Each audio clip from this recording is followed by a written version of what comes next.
नमस्कार, मैं केशव राय, विश्व हिंदी अकादमी और मालवा रंगमंच समिति का अध्यक्ष। संस्था द्वारा आज एक यादगार, एक अलग हटकर कार्यक्रम हो रहा है। जैसा कि संस्था की एक विशेषता है कि विविध विषयों पर अलग अलग वक्ता, अलग अलग विषयों पर जो कार्यक्रम होते हैं वो सराहे जाते हैं और हमको उससे बहुत ऊर्जा मिलती है। तो आज का विषय आज और कल की सर्वाधिक बिकने वाली पुस्तक है, उस पर एक परिचर्चा है। इस विषय में हमारे साथ वरिष्ठ पत्रकार सुरेश शर्मा और वरिष्ठ और सुप्रसिद्ध उपन्यासकार व फिल्म लेखक अमित खान हमें विस्तार से बताएंगे। मैं जयपुर लिटरेचर फेस्टिवल में था। जब वहां पर 5 दिन उस फेस्टिवल में रहा तो एक से एक मतलब बेस्ट सेलर, जिनकी सर्वाधिक पुस्तकें बिकती हैं, वो सारे लेखक वहां पर आए थे। अमीश त्रिपाठी का जो वक्तव्य था, तो मैंने जो सवाल और जवाब वाला जो सत्र होता है, उस सत्र में अमीश त्रिपाठी से पहला प्रश्न किया कि आप जब उपन्यास, अपना पहला उपन्यास लिख रहे थे, तो साथ ही साथ आपने इसकी मार्केटिंग भी शुरू कर दी थी, तो ये कितना जरूरी था?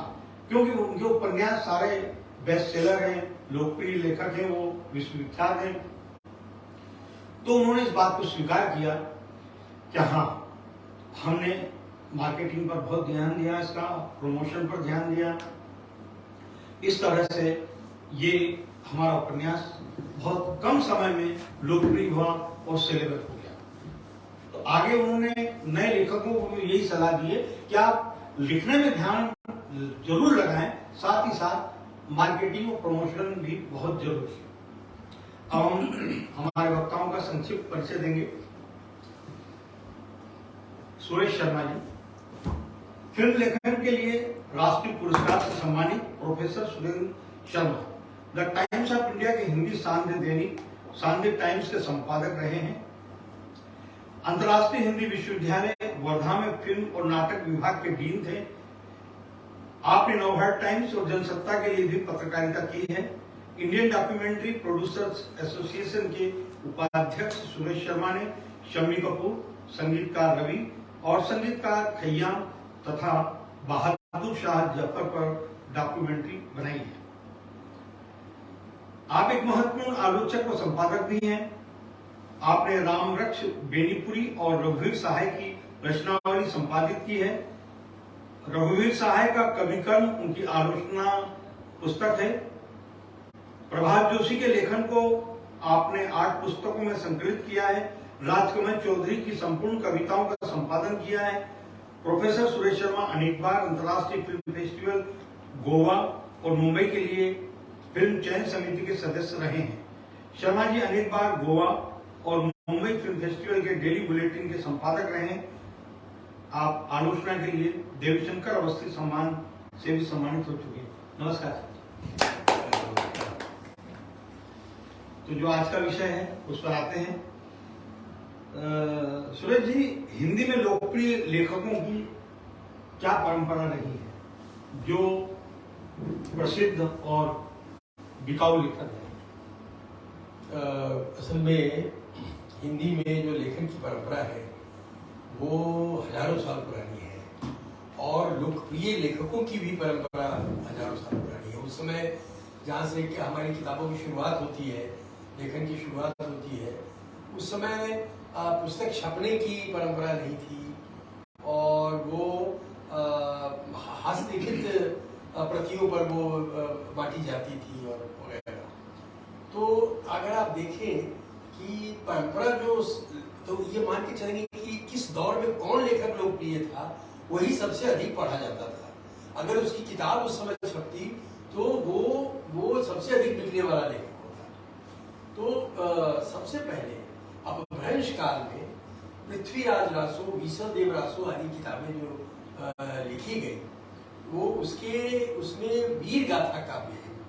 यानी उस समय क्या होता था कि जो राजा थे उनमें संघर्ष चल रहा था, बाहर से आक्रमणकारी आ रहे थे और लोगों का मन एकदम से संघर्ष के लिए प्रेरित करने के लिए, लोगों की चेतना को उद्वेलित करने के लिए जरूरत थी उस तरह की किताब की और वीर काव्य लिखा गया। असल में क्या होता है कि कौन सी किताब सबसे अधिक बिकती है या लोकप्रिय होती है, इसका सबसे बड़ा निकष यह है कि जो उस समय का पाठक है या श्रोता है, उसकी चेतना में कौन से सवाल उठ रहे हैं, कौन सी चीजों का उत्तर वो चाहता है, कैसे वो देखना चाहता है कि अब वो जो इस समय में जी रहा है उस समय को समझना चाहता है। तो वो जहाँ मिलेगा वो किताब अधिक बिकेगी और वो अधिक किताब सुनी जाएगी। तो वीर गाथा काल में वीर काव्य हुआ। उसके बाद दौर ये आ गया कि स्थिति तो वीर काव्य के बाद शासन दूसरा आ गया, सल्तनत आ गया जो भी है। तो उसमें उस दौर में भी भक्ति का दौर आया। लोगों को लगा कि भक्ति की शरण में जाना चाहिए और जो तनाव था, जो परेशानी थी, वो समस्या से मुक्त होने के लिए भक्ति काव्य शुरू हुआ। और रामानंद जो एक भक्ति के थे, उनके शिष्य के रूप में कबीर आए, नामदेव आए और भी बाकी बहुत सारे लोग आए और उन लोगों ने उस समय के लोगों की चेतना को प्रभावित किया और कबीर बहुत ज्यादा संकलित हुए। उसके बाद तुलसीदास आज भी गीता प्रेस गोरखपुर में जो रामचरितमानस है, गीता के बाद वही सबसे अधिक बिक्री वाली किताब है। तो रामचरितमानस में लोग क्या देखते हैं, उनको उस समय के समय में भी वो उतने ही लोकप्रिय थे और इन पिछले 400, 450, 500 साल में वो उसमें जो मूल्य है जीवन का, पारिवारिक मूल्य है, मानवीय मूल्य है, आदि आदि जो संस्कार देने का जो है वो लोगों को पसंद है, भारतीय परंपरा के रूप है। तो इसलिए वो लोगों को सवालों का जवाब देता है वो, और इस तरह से रामचरितमानस। फिर उसके बाद देखा गया कि राजाओं का शासन आ गया और इस तरह का शासन आया कि थोड़ा विलासी हो गए और मतलब निश्चिंत हो गए। तो रीति काल आया जिसमें कि श्रृंगार की कविताओं से भर गया पूरा। वो दरबार में श्रृंगार की कविताएं होती थी, राष्ट्र कहीं जाए इसकी कोई चिंता नहीं थी। और इस तरह से बिहारी बहुत बहुत प्रसिद्ध हुए, पद्माकर बहुत प्रसिद्ध हुए, उनकी चीजें, वो सब जब दौर खत्म हुआ तो उसके बाद वहाँ केशवदास हुए, जिन्होंने फिर से एक बार संस्कार और भक्ति की चीजें शुरू की। और तब तक समय बदल गया, समय बदल गया था, प्रेस आ गया था और अंग्रेजों का शासन था और दुनिया में आधुनिकता की लहर शुरू हो गई। उसके बाद आपके भारतेंदु आते हैं जो नाटक लेकर आते हैं, उनकी चीजें नाटक लोग खरीदने देखने भी जाते थे, बाहर नाटक उनका बिकता था और जितने लोग थे उसमें से आधे लोग नाटक खरीद के जाते थे क्योंकि उनको सत्य हरिश्चंद्र में अपने समय का के सवालों का जवाब मिलता था। वो खत्म हुआ दौर।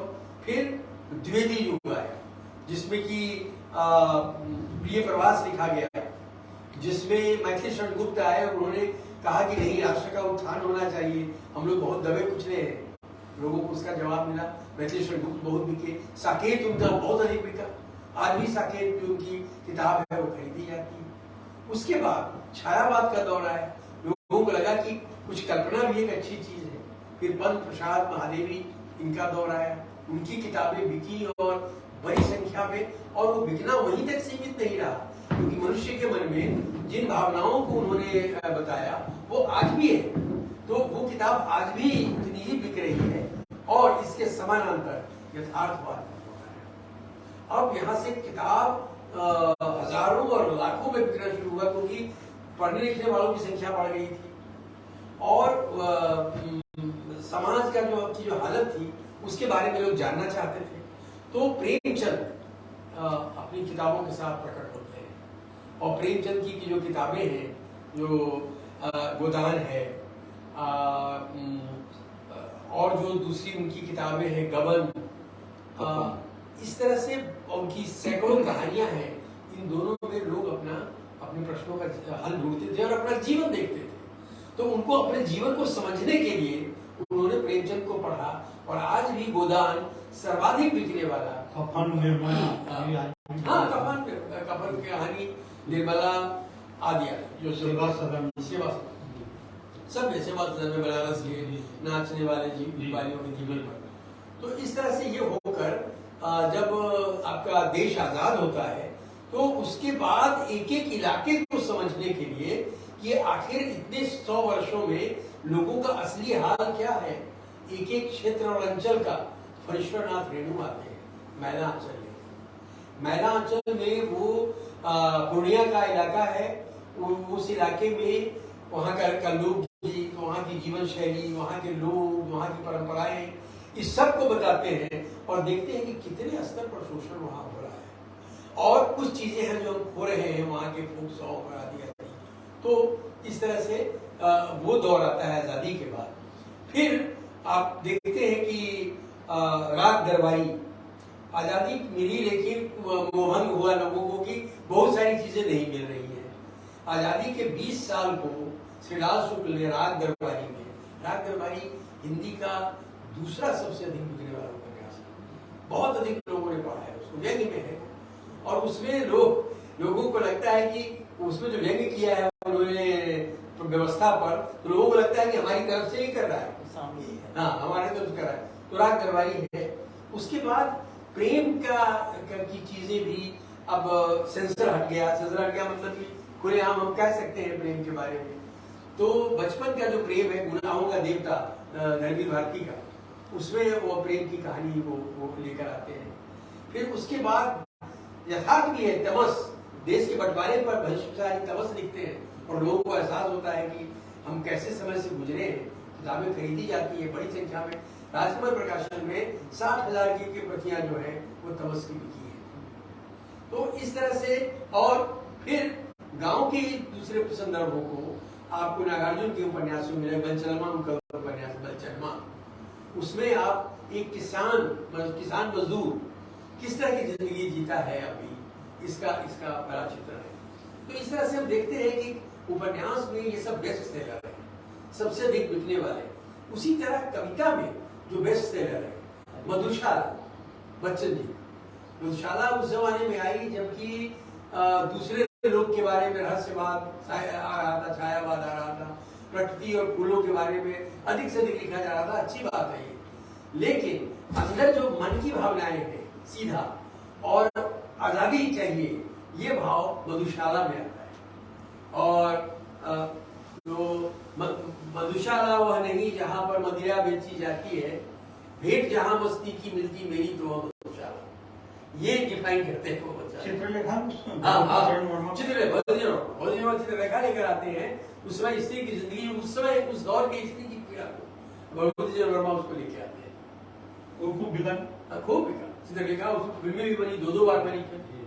फिर अब दिनकर ने मधुशाला के बाद रश्मि रथी और कुरुक्षेत्र लिखा, जिसमें देश में एक वीरता का भाव का संचार उन्होंने किया। फिर प्रेम की कविता का एक नया दौर शुरू हुआ कनुप्रिया से, जो धर्मवीर भारती ने शुरू किया। कनुप्रिया की भी लगभग 30,000 प्रतियां बिकी है जो उसका।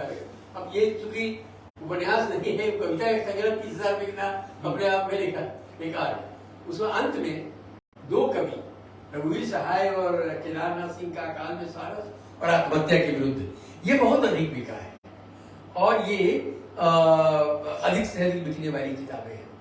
अब उपन्यास में जो नई पीढ़ी और नया दौर है, उसमें खान साहब भी हैं, आपके विजयकांत हैं, और भी जो कई अनेक नए लोगों ने लिखना शुरू, विनोद कुमार शुक्ल है। इन लोगों का उपन्यास जो है वो बिल्कुल नई तरह का है, इनकी बिल्कुल अलग दिशा है।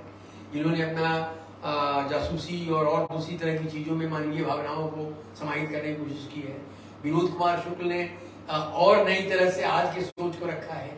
लेकिन ये सब बेस्ट सेलर्स रहे हैं, लेकिन आज एक बड़ा भारी संकट है, आज एक गतिरोध पैदा हुआ है। क्योंकि पिछली बार मैं गया था दिल्ली, तो मुझे बताया गया, एक प्रकाशक के यहाँ गए थे, तो उसने कहा कि किताबें अब उस तरह से बिक नहीं रही हैं। अब किताबें हमको ऑनलाइन लोग मांगते हैं पढ़ने के लिए, कि ऑनलाइन को हम उन किताबों को उस पर करा रहे हैं और उसमें ज्यादा लोग पढ़ रहे हैं और बाइंड कॉपी हमारी नहीं बिक रही है। उसको घर ले जाकर कोई नहीं पढ़ता, अपने उस पर लोग ज्यादा पढ़ते हैं। फिर किंडर, वो उसके माध्यम से लोग पढ़ रहे हैं। तो किताबों का जो अस्तित्व है वो मतलब वो एक सीमा आ रही है। ठीक वैसे ही जैसे कि अखबार आज 30% उसकी बिक्री घट गई है, क्योंकि लोग हमेशा उस पर है। वही अखबार मोबाइल पर खबरें दे रहे हैं, लोग मोबाइल में खबर अभी का देख लेते हैं, हो गई बात खत्म। अब कल कौन अखबार पढ़ता है सुबह? तो जिनकी हैबिट में अखबार है अब वो पढ़ाई हो रही है। तो उसी तरह किताब की जो हैबिट है उस पर एक बड़ा खतरा आ रहा है, और ये इस जो आधुनिक व्यवस्था हुई है उससे। तो मैं कहना ये चाहता हूँ कि जो बेस्ट सेलर बुक जब कहा जाता है तो किताब के अलावा जो ऑनलाइन किताबें पढ़ी जा रही है उसको भी इसमें शामिल किया है कि जो लोगों को अभी उपलब्ध हो रही है चीजें जिस माध्यम से वो उसमें करेंगे। हमने देखा कि हमने अभी हाल में इनकी ये देवानंद की जो जीवनी है रोमांसिंग विद लाइफ, वो बड़ी मोटी सी किताब है, तो मेरे पास थी, तो हम पढ़ रहे थे उसको, उनके जन्मशती उनकी बनाई जाने वाली है। बेटे ने कहा कि ये उपलब्ध कंप्यूटर इस पर ऑनलाइन उपलब्ध नहीं है क्या? अब इतनी बड़ी किताब लेके कौन पढ़ेगा इसे? तो ये जो नई पीढ़ी है उसको अब ये दौर है। तो मैं ये कहना चाहता हूँ कि जो बेस्ट सेलर का में उसको भी शामिल करिए, और आधुनिक समय को समझने वाली चीजें जब आएंगी तो वो बिकेगी। धन्यवाद। अब अमित खान जी बताएंगे। अमित खान भारत के प्रसिद्ध जासूसी उपन्यासकारों में से एक प्रमुख हैं, जिनके उपन्यास हमेशा अमेजन बेस्ट सेलर लिस्ट में शामिल होते हैं। अभी तक आपके लिखे 100 से ज्यादा उपन्यास प्रकाशित हो चुके हैं। इसके अलावा आज उनका पात्र कमांडर करण सक्सेना हिंदी उपन्यास जगत में मील का पत्थर बन चुका है। इस सीरीज पर उन्होंने 58 उपन्यास लिखे हैं। कमांडर सीरीज पर एक बड़ा ऑडियो ड्रामा भी स्पॉटिफाई पर उपलब्ध है, जिसमें कमांडर की आवाज बने हैं देश के चहेते सुपरस्टार सोनू सूद। इस श्रृंखला पर वेब सीरीज भी बन रही है। एकता कपूर द्वारा बनाई गई उनके उपन्यास पर आधारित वेब सीरीज बिच्छू का खेल भी सुपरहिट रही है। आपके और कई उपन्यासों पर भी वेब सीरीज और फिल्म बन रही है। टीवी पर भी वो अभी तक अलग अलग धारावाहिकों में 100 से ज्यादा एपिसोड लिख चुके हैं। बधाई हो अमित जी। अमित जी, पुस्तकों के बारे में तो हम पढ़ते रहते हैं, बेस्ट सेलर, ये उपन्यास, ये पुस्तक। आपका हमेशा हम ये पढ़ते हैं अमेजॉन बेस्ट सेलर के नाम से आपका आता है। नहीं, अभी क्या जादू ये का 4 महीने है। हाँ, सुरेश जी ने एक बात बड़ी अच्छी बोली है, अभी मैं उसी से कनेक्ट करके आगे बढ़ता हूँ, क्योंकि मेरे निजी अनुभव है कि किताबों के ऊपर सबसे पहले मैं बोलूंगा, मुझे नहीं लगता कोई सकता है। और चूंकि मुझे आज लिखते हुए 30-35 साल हो गए, और जब हम शुरू में लिखते थे आज से 25-30 साल पहले, तब एक लेखक इतना पैसा नहीं कमाता था जितना आज कमा रहा है। दूसरी बात कि हम जो लिख रहे हैं वो किसी भी फॉर्मेट में आदमी पढ़ने से मतलब है। कोई जरूरी नहीं है कि पेपर बैक में ही पढ़ा है। आज जो है पेपर बैक में भी किताबें, ये बिल्कुल सच बोला सुरेश जी ने कि पेपर बैक बिकना कम हो गया है, लेकिन माध्यम अलग अलग हो गए कि आज पेपर बैक अगर बिक रहा है तो किंडल पर लोग बहुत ज्यादा पढ़ने लगे, तो कहानियां तो पहुंच रही हैं। जैसे आज ऑडियो बुक्स बहुत ज्यादा सुनी जा रही हैं। आने वाला जो समय है ऑडियो बुक्स के लिए बहुत ज्यादा है। हम जो आज की डेट में किताबें लिख रहे हैं, हम अपने व्यवसाय वर्ड बोल रहे हैं, इसके लिए बाजार शब्द बोल रहा हूँ। हाँ, बाजार शब्द बोल रहा हूँ। हम जो सबसे पहला बाजार किताब लिखने से पहले जो सोचते हैं आज के डेट में कि हम कहां से रेवेन्यू आएगा और किस किस जगह हमारी किताबें जानी चाहिए, उनमें ऑडियो एक बड़ी मार्केट है, उसमें वेब प्लेटफॉर्म एक बड़ी मार्केट है, किंडल है, और सबसे लास्ट में पेपर बैक है। तो पेपर बैक तो सिर्फ एक फैशन की तरह है कि हाँ किताब लिख रहे हैं तो किताब प्रिंट भी होनी चाहिए, वरना हम पे आज के डेट में पेपर बैक से कोई फर्क नहीं पड़ता। चूंकि वो वहीं से ऑडियो बुक्स के तौर पर, किंडल के तौर पर बड़ी संख्या में लोगों तक पहुंच रही है, और ये कोई निराश होने की बात नहीं है, ये एक अच्छी बात है। रीजन क्या है, आप जो अपनी कहानी लिख रहे हैं वो ज्यादा से ज्यादा लोगों तक पहुंचे, और बदलते हुए दौर के हिसाब से बदल जाना कभी कोई बुरी बात नहीं है, अच्छी बात है। अब जहां तक आपका सवाल था अमेजॉन बेस्ट सेलर, ये भी इसी से कनेक्टेड सवाल है कि आज की डेट में जो पहले बुक स्टॉल्स पर लोग किताबें लेने जाया करते थे, बुक स्टॉल्स खत्म हो गए।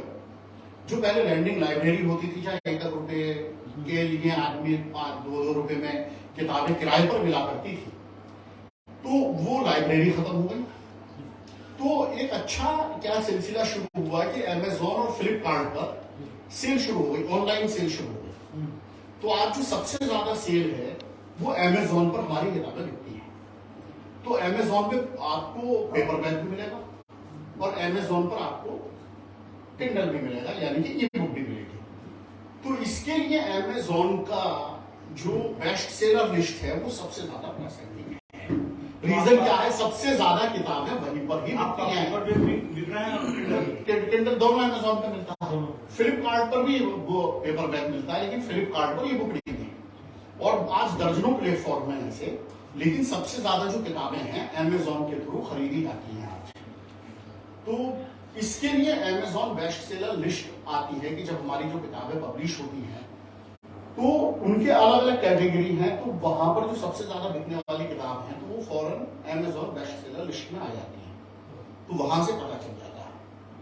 तो वो चूंकि किताबें वहीं पर बिक रही हैं, उसी प्लेटफॉर्म पर बिक रही हैं, तो वो ऐसा है जैसे एक शॉप है, तो शॉप जो दुकानदार है आपको बताएगा कि हमने 100 किताबें मंगाई थी भाई, इस लेखक की 50 बिक गई, इसकी 100 मंगाई थी, इसकी 2 ही बिकी है। तो अमेजॉन इस तरह का एक प्लेटफॉर्म है, और अमेजॉन का एक और प्लस पॉइंट है कि बड़ा ईमानदार प्लेटफॉर्म है। बाहर की कंपनी है, बोलते हुए शर्म की बात है हमारे लिए कि जो बाहर की कंपनी होती है वो ईमानदार होती है। तो अमेजॉन बेस्ट सेलर इसीलिए उसको कहा जाता है। अभी जब आप लिखना शुरू करते हो उपन्यास, तो उसके बारे में सोचते होंगे ना कि इसका पहले राइट्स, इसका पेपर बैक होना, डिजिटल होना या ऑडियो बुक में जाना, क्या किसे सोचते हो? देखो ये एक लंबी जर्नी रही। मैं आपको ईमानदारी से बोलूं कि जब चूंकि बचपन में लिखना शुरू किया तब तो इतनी नॉलेज कुछ थी नहीं। लिखने का शौक था, पढ़ने का, सबसे पहले तो पढ़ने का बेपना शौक था। एक दिन में 250-250 पेज के 3-3, 4-4 किताबें में पढ़ जाता था। सुनने में अजीब लगता है, ऐसा लग रहा है जैसे मैं आज की डेट में किसी को बोलूं 2-2, 3-3 किताबें एक दिन में पढ़ जाते थे। 200-250, 250 पेज। बेस्ट सेलर को पढ़ते थे आप? नहीं, अलग अलग साहित्यिक किताबें बहुत पढ़ी सर। ऐसा मुझसे आप देव जैसा मैं दिखाई देता हूँ, ये कवर है, क्योंकि मैं नहीं चाहता है कि लोग ऊपर से लेखक समझे। तो लेकिन आप बाबू देवकीनंदन खत्री से लेकर मुंशी प्रेमचंद जी से लेकर उषानंदा से लेकर आप किसी पर भी कभी भी एक सेशन में मुझसे बात कर सकते हैं। आपको कहानियों के संदर्भ में, मंडों के संदर्भ में, गुरु रविन्द्रनाथ टैगोर साहब के संदर्भ, यानी किसी भी विषय पर इतनी किताबें पढ़ी, और मुझे आज भी लगता है पढ़ना बहुत जरूरी है किसी भी लेखक के लिए। लेकिन हुआ क्या, जो आपका सवाल था विषय से ना भटके, कि जब हमने शुरू में लिखने का शौक था, लिखे तो छपने भी लगे बचपन में, तो नवभारत टाइम्स, पंजाब केसरी, सब जगह लिखने लगे, छपने लगे। तो बेस्ट सेलर वर्ड का मैं बता रहा हूं कि मेरे माइंड में बिकने का जो नशा था वो बचपन में कैसे आ गया और उसने कैसे बदलने का काम किया। तब पंजाब केसरी बड़ा मशहूर अखबार था, बहुत बिकता था यूपी में, और वहां उसमें बल्कि खुशवंत सिंह साहब का ना काहू से दोस्ती ना काहू से बहरे, ये खूब छपता था, खूब पढ़ा जाता था, खूब पढ़ा जाता था उनका कॉलम। यानी सबसे एडिटोरियल संपादकीय पेज पर सबसे ज्यादा पढ़ा जाने वाला उनका कॉलम होता था खुशवंत सिंह साहब का। तो बड़ी चर्चा होती थी, मैं भी बड़े मन से बचपन में पढ़ता था उसे। तो मन में बात आनी शुरू हुई, अच्छा हमारा कहानी भी नवभारत टाइम्स और पंजाब केसरी जैसे अखबारों में छपी, लेकिन हम बच्चे थे, तो माइंड में आया तब नवभारत टाइम्स की 4-5 लाख के करीब सेल थी, पंजाब केसरी की तब और भी ज्यादा सेल थी उस टाइम पीरियड से। तो हुआ क्या है कि हमें लगने लगा यार, बचपन में एक सवाल माइंड में आ गया कि ये इसमें खुशवंत सिंह साहब लिखते हैं तब भी इसकी सेल 5 लाख है, हम जैसे नए लेखक लिख रहे हैं चूंकि हम तो बच्चे हैं तब भी ये 5 लाख बिकता है। तो ये नवभारत टाइम्स या पंजाब केसरी की अपनी सेल है। देखिए मैं बहुत अच्छी बात बताने जा रहा हूं जो एक व्यक्ति को बदल देती है। कि नवभारत टाइम्स या पंजाब केसरी की अपनी सेल है, इस सेल का किसी खुशवंत सिंह साहब के लिखने से या हमारे लिखने से उस सेल पर कोई फर्क नहीं है। तो हमने ऐसा लेखन करना चाहिए जहां पे हमारी ब्रांड वैल्यू हो, पड़े हम 10,000 बिकें लेकिन हम बिकें। वो नवभारत टाइम्स ना बिक रहा हो, वो पंजाब केसरी ना बिक रहा हो, वहां पे पड़े हम 5,000 बिक रहे हैं, हम बिक रहे हैं। तो ये जो भावना आई मन में, तो उससे हमने एकदम आसान तो था नहीं, तो फिर हम डायमंड कॉमिक्स से जुड़े। शुरू में बहुत सारी पोस्ट राइटिंग की, दूसरे दूसरे नामों से बहुत सारे लिखे किताबें, 50 से ज्यादा पोस्ट राइटिंग में किताबें लिखी। तो फिर ये सिलसिला शुरू हुआ। अब जो आपका सवाल है, बोलूँ मैं? अब जो आपका सवाल है कि आज के डेट में ये किस तरह से लेखन होता है, तो चूंकि हम उसी व्यक्तित्व के आदमी हैं, आज भी बचपन में जो विचार ने तब बीज लिया था, बीज से जो सारे लेखन का जन्म हुआ, तो हम तो लिखते चले गए। तो कभी कोई किताब लॉन्च नहीं होती थी, कुछ नहीं होता था, कभी कोई मार्केटिंग नहीं करते थे। आज तक भी मैं मार्केटिंग में कभी भरोसा नहीं करता, जो शायद हमारी नेगेटिव पॉइंट है। लेकिन वक्त के साथ जैसे चीजें बदलती चली गई, तो एक चीज समझ में हमने शुरू से ऐसा लेखन किया जो लोग पढ़ें और जिसमें कुछ आप सिर्फ मनोरंजन ना हो, जिसमें कहीं कुछ अच्छी बात भी बोल जाए, जिसमें थोड़ा बहुत समाज के बारे में भी अच्छी बात बोल जाए, तो बहुत अच्छी बात है। तो आज जब उसी बदलते दौर के साथ जो बदलते चले गए और आज जो इतने सारे ऑप्शंस हमारे सामने आ गए कि आज जासूसी में मुझे यानी कि जो सबसे पहले ऑडियो सीरीज जो बननी शुरू हुई वो मेरी किताबों पे बननी शुरू हुई। जितने भी प्लेटफॉर्म में ऑडियो के, आपका पॉकेट एफएम हो, कोको एफएम हो, स्पॉटिफाई हो, सब पे मेरी किताबें मौजूद है। तो नो डाउट आज जो हम लेखन करने लगे, अब जब हम किताब लिखते हैं तो हमारे माइंड में जरूर रहता है कि हम ऐसी किताब लिखें, सिर्फ एक उपन्यास ना हो। कहानी तो कहानी होती है, लेकिन जो हर वर्ग में, हर दिशा में, हर क्षेत्र में, यानी वो चाहे ऑडियो बुक हो, ऑडियो पर भी कमाल अंदाज में सुनी जाए, वो कल को उस पर वेब सीरीज बने तो वो उसके ऊपर वेब सीरीज भी बहुत अच्छी बननी चाहिए। तो यानी एक कहानी जिसमें संभावनाएं ज्यादा हो, तो यही एक मार्केटिंग है, बाकी कुछ नहीं है। ये आप जब कुछ लोग क्या बहुत भावुक होकर कोई भी कहानी माइंड में आए लिखनी शुरू कर देते हैं, लेकिन वो उस नजरिए से नहीं देखते कि जब इस पे ऑडियो बुक बनेगी तो ऑडियो बुक कितना वर्क करेगी। तो हमें तो आज आदत है, हम 2 पेज पढ़ के बता देंगे कि ये इस पे ऑडियो बुक वर्क करेगी नहीं करेगी। कहानी कितनी अच्छी, चूंकि वो लेखन अलग होता है, ऐसे वेब सीरीज और फिल्म का लेखन अलग होता है। धन्यवाद अमित जी। अमित जी ने गुलशन नंदा और देवकी नंदन खत्री की बातचीत की। देवकी नंदन खत्री के उपन्यासों को पढ़ने के लिए लोगों ने हिंदी सीखी थी और गुलशन नंदा के करीब 51 उपन्यास आ चुके हैं। एक उपन्यास चिंगारी सर, एक चिंगारी, उसकी 3 लाख प्रतियां बिक चुकी थी और अगला उपन्यास झील के उस पार उनका आ रहा है और 5 लाख पब्लिक प्रिंट मतलब आ चुकी थी। उस समय गुलशन नंदा ने प्रचार प्रसार किया कि आप सभी पाठकों का धन्यवाद, शुक्रिया किया कि 3 लाख प्रतियां बिकी हैं और अब 5 लाख आ चुकी है। तो उसका प्रचार प्रसार उन्होंने अखबारों में, पत्रिकाओं में, रेडियो में, पान की दुकान में, चाय की दुकान पर इस तरह से खूब प्रचार किया और वो बिकी भी। जो कि आज के दौर में एक पहला संस्करण आता है 100, 500, 1000, 1500, 2000, 3 आता है, फिर दूसरा आता है। तो उस समय जब गुलशन नंदा जी 60 से 80 का 20 का समय आया, तो उस समय वो मार्केटिंग की जो उन्होंने प्लानिंग बनाई थी, आज वो दौर तो है। तो ये जो दौर है आज का मार्केटिंग वाला और उस समय का दौर है, क्या इसमें कुछ आजकल असल में गुलशन नंदा साहब का जो लेखन था उसको जो वो कहते थे कि ये जो आपको साहित्यिक बिरादरी से बाहर माना जाता है और ये जो हमको साहित्यिक बिरादरी को कहते थे कि अभिजात्य वर्ग है, ये इनको कोई पता नहीं है। और अपने बारे में वो कहते थे कि मैं उन लोगों के लिए लिखता हूँ जिनको कोई बहुत ट्रेनिंग की जरूरत नहीं है किसी चीज को पढ़ने की, जो जहाँ है और जिस हाल में है मेरी किताब उठाएगा, और वो चाहे झील के उस पार हो चाहे सांझ की बेला हो, वो उसको उसमें मजा आएगा। और वो कहते थे कि हम अपने उपन्यास में कोई अतिरिक्त हम अपने पाठक को रिलीफ देते हैं, यानी उसको हम ऐसा नहीं कहते हैं कि देखो ये जीवन तुमने लेकर के क्या तुम कर रहे हो, सब नष्ट हो गया, अब ये दुनिया नहीं बचेगी। तो एक मिनट, हाँ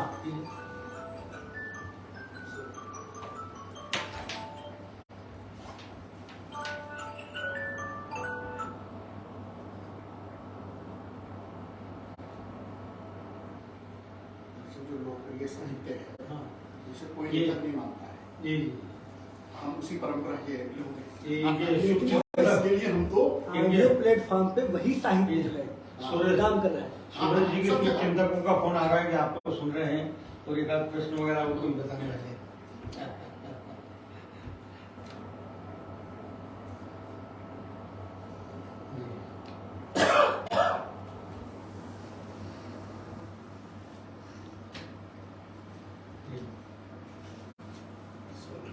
गुलशन इसको ऑफ कर दीजिए। हाँ सॉरी, वो एक कोई पाठक क्लब है, जी उसी का फोन था कि वहाँ हमको बीच में डिस्टरबेंस हो रही है, लेकिन अब हम लोग सब लोग सुन रहे हैं। देखिए मैंने कहा ना आपको सुनने वाले हैं। हाँ, सॉरी, हमने उसको बंद नहीं किया। नहीं, कोई बात नहीं। तो गुलशन नंदा ने ये कहा कि ये जो संस्कार है लोगों का, जो जहाँ है हम वही उसको उसकी सामग्री देते हैं। हमारे उपन्यास को पढ़ने के लिए किसी ट्रेनिंग की जरूरत नहीं है, किसी बिंब और किसी प्रतीक और उसकी कोई जरूरत नहीं है। कोई भारतीय संस्कृति संपन्नता, सीधी बात। सीधी बात, तुम जहाँ हो, जिस जगह हो, कोई उन्होंने कहा कि तुम जिस कस्बे में हो और वहां पर प्याज बिक रहा है, उस दुकान पर हो, तो वहां जो उस बेचने वाले का परिवार क्या कर रहा है और उसके परिवार में किस तरह की कल्पनाशीलता हो सकती है, मैंने उस क्लास को पकड़ा और उसको उसी की जिंदगी को जीने। तो जब ये जनमानस से इस तरह से इनकी लेखनी जुड़ी थी तो फिर ये साहित्यकार इनका विरोध क्यों करते थे? साहित्यकार उनका विरोध इसलिए करते थे कि उसमें वो निष्कर्ष तक, मैंने अपने उपन्यासों में कोई उनका इस तरह का निष्कर्ष जो परंपरा रही है अपने यहाँ देने की, वो सब नहीं था। तो वो आज भी जारी है। हाँ, जो गुलशनंदा के बारे में जो मैं कह रहा हूँ सही है। गुलशनंदा से पहले भी था, आज भी तो ये गुलशनंदा साहब का था। और देखिए कि उनका उपन्यास ही नहीं, उनका जो ये है फिल्म जो वो भी सुपर हिट हो जाती थी, झील के उस पार 14-15 फिल्म। हाँ, वो उन्होंने किया। अचानक कम समय में ही उनका निधन हो गया, लेकिन उपन्यास गुलशनंदा के उपन्यास का अध्ययन बाकी है, उसकी सोशियोलॉजी क्या है, क्यों इतना पॉपुलर थे, उस पर लिखा जाना चाहिए। लेकिन अभी ऐसा आलोचक कोई हुआ नहीं है। लोग कहेंगे कि अच्छा गुलशनंदा पर लिख दिया आपने, आप क्या कर रहे हैं, ये स्थिति है। अच्छा सर, आपके विचार से किस तरह की पुस्तकें अधिक बिकती? मेरे विचार से इतनी आप सामने बैठे हुए हैं जिनकी किताब बहुत अधिक बिकती है। सबसे अधिक बिकती है वो किताब जब आपका जो पाठक है उस समय जो सवाल चल रहे हैं उसके माहौल में, उस समय में जिसका उत्तर उसको पाना चाहता है, जिसको वो सफर कर रहा है, अगर वो उसको उसमें पाता है तो तुरंत उसको खरीदता है और दूसरों को भी बताता है कि इसको खरीदो। वो अपने को खुद को उसमें अगर देखता है उसके कैरेक्टर के रूप में, खुद उसकी भावनाओं को अगर वो छूती है वो चीज, तो वो उस समय उस किताब को खरीदना चाहता है। और माउथ पब्लिसिटी उसकी होती है कि इसको देखो, इसको पढ़ो, तो गजब की किताब है। तो ये एक इम्पोर्टेंट चीज है। जी, धन्यवाद सर। अमित जी, जैसा कि फिल्में बनती हैं, एक बड़ा स्टार होता है, बड़ा उसमें प्रोड्यूसर होता है, डायरेक्टर होता है, राइटर होता है, और उसी तरह से उस फिल्म का प्रमोशन वगैरह भी होता है, वो फिल्म हिट होती है, खूब पैसा कमाती है। इसी तरह से आज लेखक भी, उपन्यासकार भी खूब पैसा कमा रहे हैं। और वही बात है उसमें, जैसे प्रिंटिंग, बाइंडिंग, पेपर किस तरह का उच्च स्तर का होना चाहिए, उसका फिर लोकार्पण, समीक्षा, उस पर चर्चा, इस तरह से आज पुस्तकों, उपन्यासों की भी पब्लिसिटी इस तरह से होने लगी है, बिल्कुल बिल्कुल है ना। तो अब ये भारत में साहित्यिक एजेंट या एजेंसियां होती हैं क्या? बिल्कुल अभी हो गई हैं। हो गई अभी बहुत सारे एजेंट हैं जी जो प्रकाशकों के और लेखकों के बीच में पुल का काम करने लगे हैं, जी और जो उनके साथ एग्रीमेंट कराते हैं, उनकी पांडुलिपि किस तरह उन तक पहुंचाते हैं, जी तो नए लेखकों के लिए थोड़ा सा आसान काम हो गया है जी। आज की डेट में। जी। तो आज बहुत सारी एजेंसीज हैं इस तरह की, लेकिन एक बार आपका प्रकाशक से कॉन्ट्रैक्ट हो जाता है या आप अच्छा लिखने लगते हैं या बिकने लगते हैं, आपका इस मार्केट में नाम हो जाता है, तब आपको किसी एजेंट की जरूरत नहीं रहती। क्योंकि जैसे मुझसे भी बहुत सारे एजेंटों ने समय समय पे किया, लेकिन वो खुद अनईजी हो गए, चूंकि जितने प्रकाशक थे सबको मैं डायरेक्ट जानता था, तो हमें भी नहीं लगता था कि इनके थ्रू जाए। कई तो ऐसे थे जो एक दो बड़ी एजेंसी थी वो आए और खुद ही मुस्कुरा के कहने लगे कि नहीं आपको जरूरत नहीं है, लेकिन जो नए लेखक हैं उनके लिए बहुत अच्छा ये एजेंसी काम कर रही है। और अच्छी बात क्या है कि देखिए ये पहले भी था, जो एजेंसीज वगैरह नहीं थी पहले, लेकिन मुझे लगता है कि जो एक दौर किताबों का जो फर्क है, जो अभी सुरेश जी कह रहे थे, या जो अभी आपने थोड़ी देर पहले कहा, जैसे गुलशन साहब की बात की, या हमारे यहाँ वेद प्रकाश शर्मा है, सुरेंद्र पाठक है, या बाबू, हमारी जो परंपरा है एक तरह से बाबूदेव की नंदन खत्री साहब से शुरू होती है, यानी हमारे पूर्वज वो हैं, उसके बाद सब। लेकिन ये सिर्फ एशिया में मैं बोलूंगा ये प्रॉब्लम है, वरना हमारे जैसे जो जासूसी लेखक हैं या लोकप्रिय जो ज्यादा किताबें लिखने वाले जो राइटर हैं वो अंग्रेजी में भी बहुत हैं। जैसे कॉनन डायल है, शर्लॉक होम्स वाले, इयान फ्लेमिंग है, अगाथा क्रिस्टी है। आज अगर मैं कॉनन डायल के बारे में बोलूं, सर उसको उनको लंदन में सर की उपाधि दी जाती है, जो हमारे जैसा लेखन कर रहे हैं। तो यहाँ सर की उपाधि मतलब जैसे भारत में किसी को भारत रत्न मिल जाना, तो यहाँ तो मुंशी प्रेमचंद साहब को भी भारत रत्न नहीं मिल सकता, गुरु रविन्द्रनाथ टैगोर को भी भारत रत्न नहीं मिल सकता, जबकि हमारे जैसे लेखक का वो सम्मान है अंग्रेजी में कि उनको सर की उपाधि दी जाती है। तो वहां पर ये भेदभाव नहीं है जो यहाँ पर है। यहाँ पर तो ये समझा जाता है, जैसे अभी आपने थोड़ी देर पहले की लाइन बोली कि यहाँ जो किताबें होती है 100 किताबें, पहला संस्करण 200 किताबें, सर ये किताबें हमारी आज भी नहीं मिलती हैं, जो हमारा पहला एडिशन होता है। तो जब हम घोस्ट राइटिंग में भी लिखते थे तो हमारी तब घोस्ट राइटिंग मतलब मैं नाम लेके बता रहा हूँ, जब मैं ट्रेड नेम लिखा करता था, एक था मनोज, एक मनोज पॉकेट बुक्स का, राजवंश था, समीर थे, सर 1 लाख कॉपी तब बिकते थे उन ट्रेड नेम की। गुलशन नंदा साहब की बात नहीं कर रहा हूँ। और गुलशन नंदा साहब का तो ये जलवा था कि अगर आपने गुलशन नंदा साहब की किसी प्रकाशक से डील करा दी तो तब फियर वाली बहुत चलती, एम्बेसडर बहुत चलती, व्हाइट वाली लाइन सुनना सर यार। तो आपको एजेंट से गुलशन नंदा साहब की डील करा दी, तो आपको आप बिचौलिए हैं, आप एजेंट हैं, तो प्रकाशक आपको गाड़ी गिफ्ट देता था। क्या बात है? तो ये दौर था, और ये दौर अब सेल जरूर कम हुई है, लेकिन सर आज भी लेखक अच्छा खासा पैसा कमा रहे हैं। तो आज भी अच्छी खासी सेल है। हाँ, ये आप बोल सकते हैं कि पेपरबैक में कम हुई है तो दूसरी जगह बढ़ देगी, क्योंकि जब हम पूरा आकलन करते हैं तो हमें लगता है यार आज तो बहुत अच्छा दौर है, आज इतनी जगह से पैसे आते हैं जो हम सोच नहीं सकते। और हम जब अपना एग्रीमेंट बनाते हैं तो हम उसमें एक फ्यूचर राइट और होता है, जो हम फ्यूचर राइट लिखते हैं आज के डेट में, मैं अपनी बात बता रहा हूँ कि आने वाले समय में पता नहीं कहाँ कहानियों का कहाँ चीजें खुल जाए। चूंकि आज से 20-30 साल पहले कोई वेब सीरीज के बारे में या ऑडियो बुक आएगी किसी को नहीं पता होगा, तो फ्यूचर में ऐसी ऐसी चीजें आने वाली हैं जिनका आज का पता नहीं है, तो वो राइट आपके पास रहने चाहिए।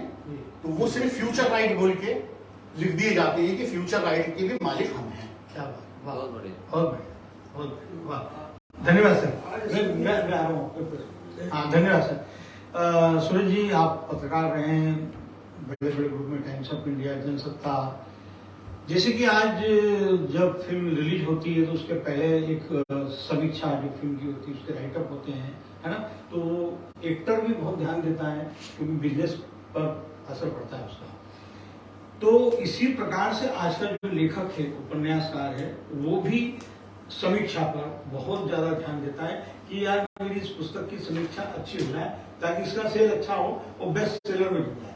तो आपके दौर में ये प्रकाशक या उपन्यासकार या लेखक उस तरह की एक कहने का मतलब निवेदन करता था कि जरा मेरी पुस्तक का सामान लेना, समीक्षा अच्छी जगह। असल में जो किताब की पब्लिसिटी है उसके 3-4 मंच हैं, उनमें से एक पुस्तक समीक्षा का भी है। मैं बताऊंगा, मैं नवभारत टाइम्स में और जनसत्ता में दोनों में किताबें एक पूरा पेज निकलता था, अब तो बंद हो गया है, क्यों बंद हुआ है बताऊंगा। तो उस पेज को मैं देखता था लगभग 8 साल तक, किताबें पेज जो होता था। लेकिन असल में आज जो किताब की पब्लिसिटी की शुरुआत की जाती है वो ये है कि सबसे पहले वो अगर जो किताब अच्छी है और उसको लगता है कि ये बिक सकती है और इसकी अच्छा रिस्पॉन्स मिलेगा, तो किताब का प्रकाशक लोकार्पण करता है। लोकार्पण में एक बड़ी त्रिवेणी सभागार है वहाँ दिल्ली में, वहाँ कम से कम 800-900 लोगों के बैठने की जगह है, आप जानते हैं। वहाँ पर किताब का लोकार्पण होगा, एक आदमी उस किताब के बारे में विस्तार से बताएगा और उसके बाद चर्चा होगी। तो उस अखबार से लोग बुलाए जाते हैं जो रिपोर्टर्स, वो फिर उसको उसमें देते हैं। एक तो ये होता है। दूसरा ये है कि विश्व पुस्तक मेला लगता है, देश के स्तर पर पुस्तक मेला लगता है, तो इन बिहार पुस्तक मेला है वगैरह वगैरह, वहां पर अपनी किताबों की पब्लिसिटी के लिए वो और उसकी बिक्री का वो चलाते हैं। तीसरा जो है वो है अलग अलग प्रकाशक स्वतंत्र रूप से, जैसे विराजकमल प्रकाशन ने बॉम्बे में किया था, वो नेहरू सेंटर में किया था। वो अपने सब किताबों की प्रदर्शनी लगाते हैं, बातचीत कराते हैं। उसमें मैंने पूछा कि भाई किताब वगैरह तो अच्छी, कम से कम मतलब सैकड़ों किताबें बिकी उनकी, लोग आए, चर्चा में हिस्सा लिया, जो चर्चा हो रही है लेखों से, और उसके बाद वो बिकी। तो ये एक चल रहा है। लेकिन जिस पुस्तक समीक्षा की बात आपने कही है वो हर दैनिक अखबार, मैं जनसत्ता में भी था और उसमें भी था, किताबें एक ये था। तो उसमें जो राजकमल प्रकाशन है, वाणी प्रकाशन है, नेशनल पब्लिशिंग हाउस था उस जमाने में, हो सकती है, ये हर किताब की 2 कॉपी हमारे पास भेजते थे। उसमें हम उस पेज पर समीक्षा के लिए एक कॉपी उसको देते थे जो समीक्षा करता है, और एक थोड़ा पढ़ के देखते थे कि समीक्षा लेके आएगा तो मैंने थोड़ा हमको भी जानकारी उसकी होनी चाहिए। उसके बाद वो किताब लाइब्रेरी में चली जाती थी उस अखबार के। तो उसमें हम लोग ये करते थे कि आप जो समीक्षा दैनिक है, दैनिक में अगर समीक्षा लिखी जाती है तो उसमें गूढ़ साहित्यिक समीक्षा नहीं होनी चाहिए, आप इंफॉर्मेटिव समीक्षा लिखो, और जो पाठक है हमारा दैनिक का, उसको न्यूज की तरह उसमें क्या है ये उसमें देना चाहिए। और इस तरह से वो एक तो ये होता था कि समीक्षा लिखी जाती थी, नीचे प्रकाशक का नाम, उसका कीमत हुआ, उसके बाद पुस्तक अंश छापते थे। जो किताब अगर बहुत इम्पोर्टेंट लग रहा है तो उसका पुस्तक अंश हम छापते थे, और वो भी लोग पढ़ते थे, उस पर भी रिएक्शन होता था। फिर कोई किताब जिसको साहित्य अकादमी पुरस्कार मिल गया या ज्ञानपीठ मिल गया, तो फिर उस लेखक पर पूरा एक पेज निकलता था और उस किताब के बारे में चर्चा उस पूरे एक पेज पर होती थी, और इस तरह उसकी वो किताब अधिकतम लोगों तक जाती थी और पहुंचती थी। तो किताब की पब्लिसिटी का ये रूप था।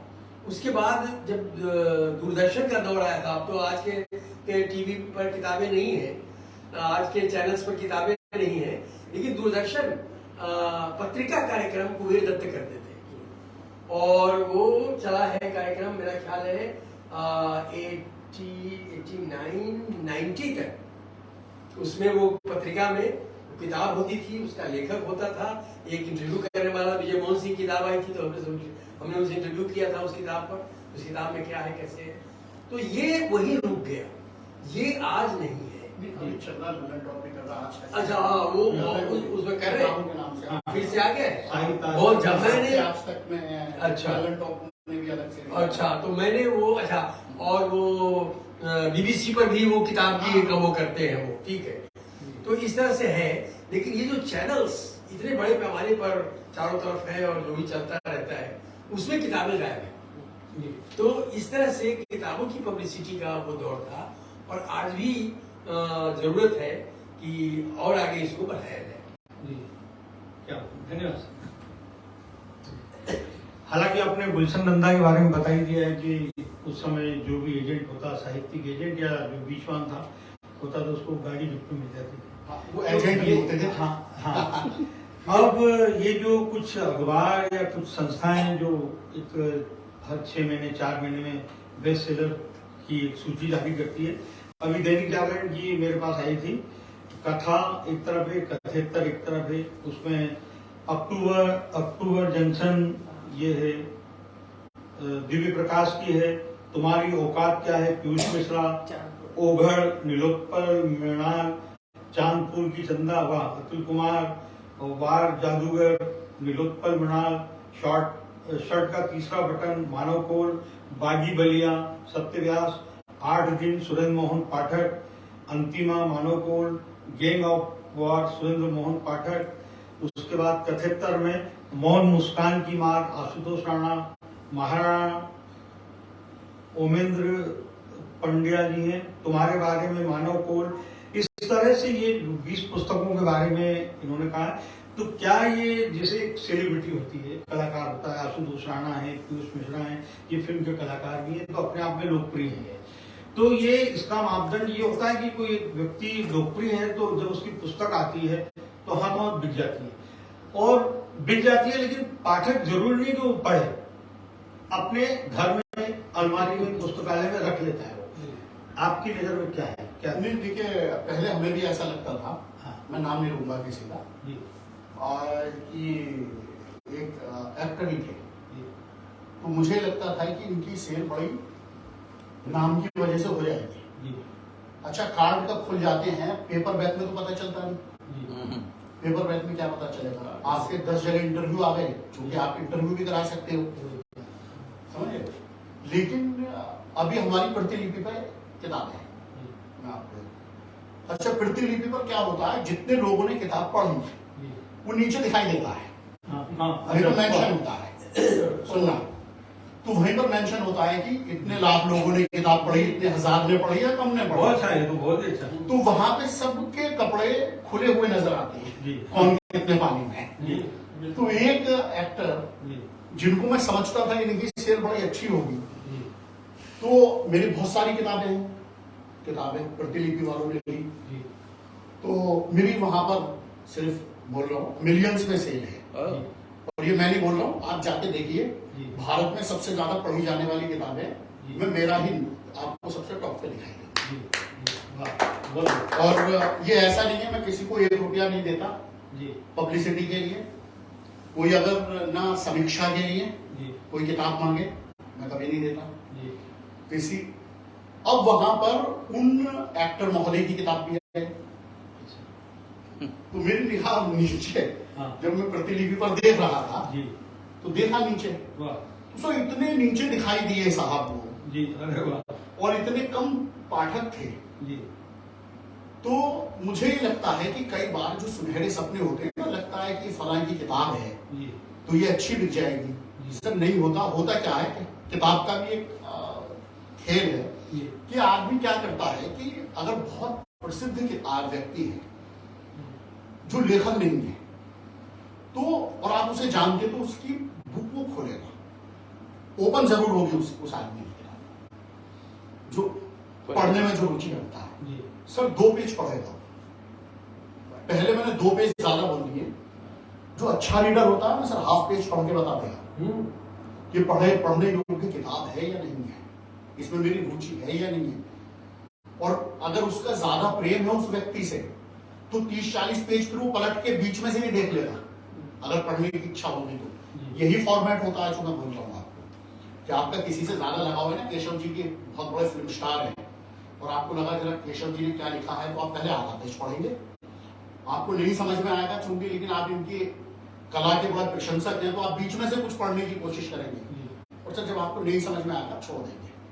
तो वो जो किताब है, जब आप किंडल पर होते हैं, जब आपकी डिजिटल किताब होती है, तो वो गिनती में नहीं आती। समझना मैं क्या बोल रहा हूँ कि अगर आपने 1 या 2 पेज पढ़ के बुक छोड़ दी है 100-150 पेज की किताब, तो वहां पे आपने किताब पढ़ी उस गिनती में नहीं आती। समझो गिनती में कब आती है, जब कम से कम आपने आधी से ज्यादा किताब पढ़ी हुई है, तो तब वहां पे रीडर कनेक्ट होता है।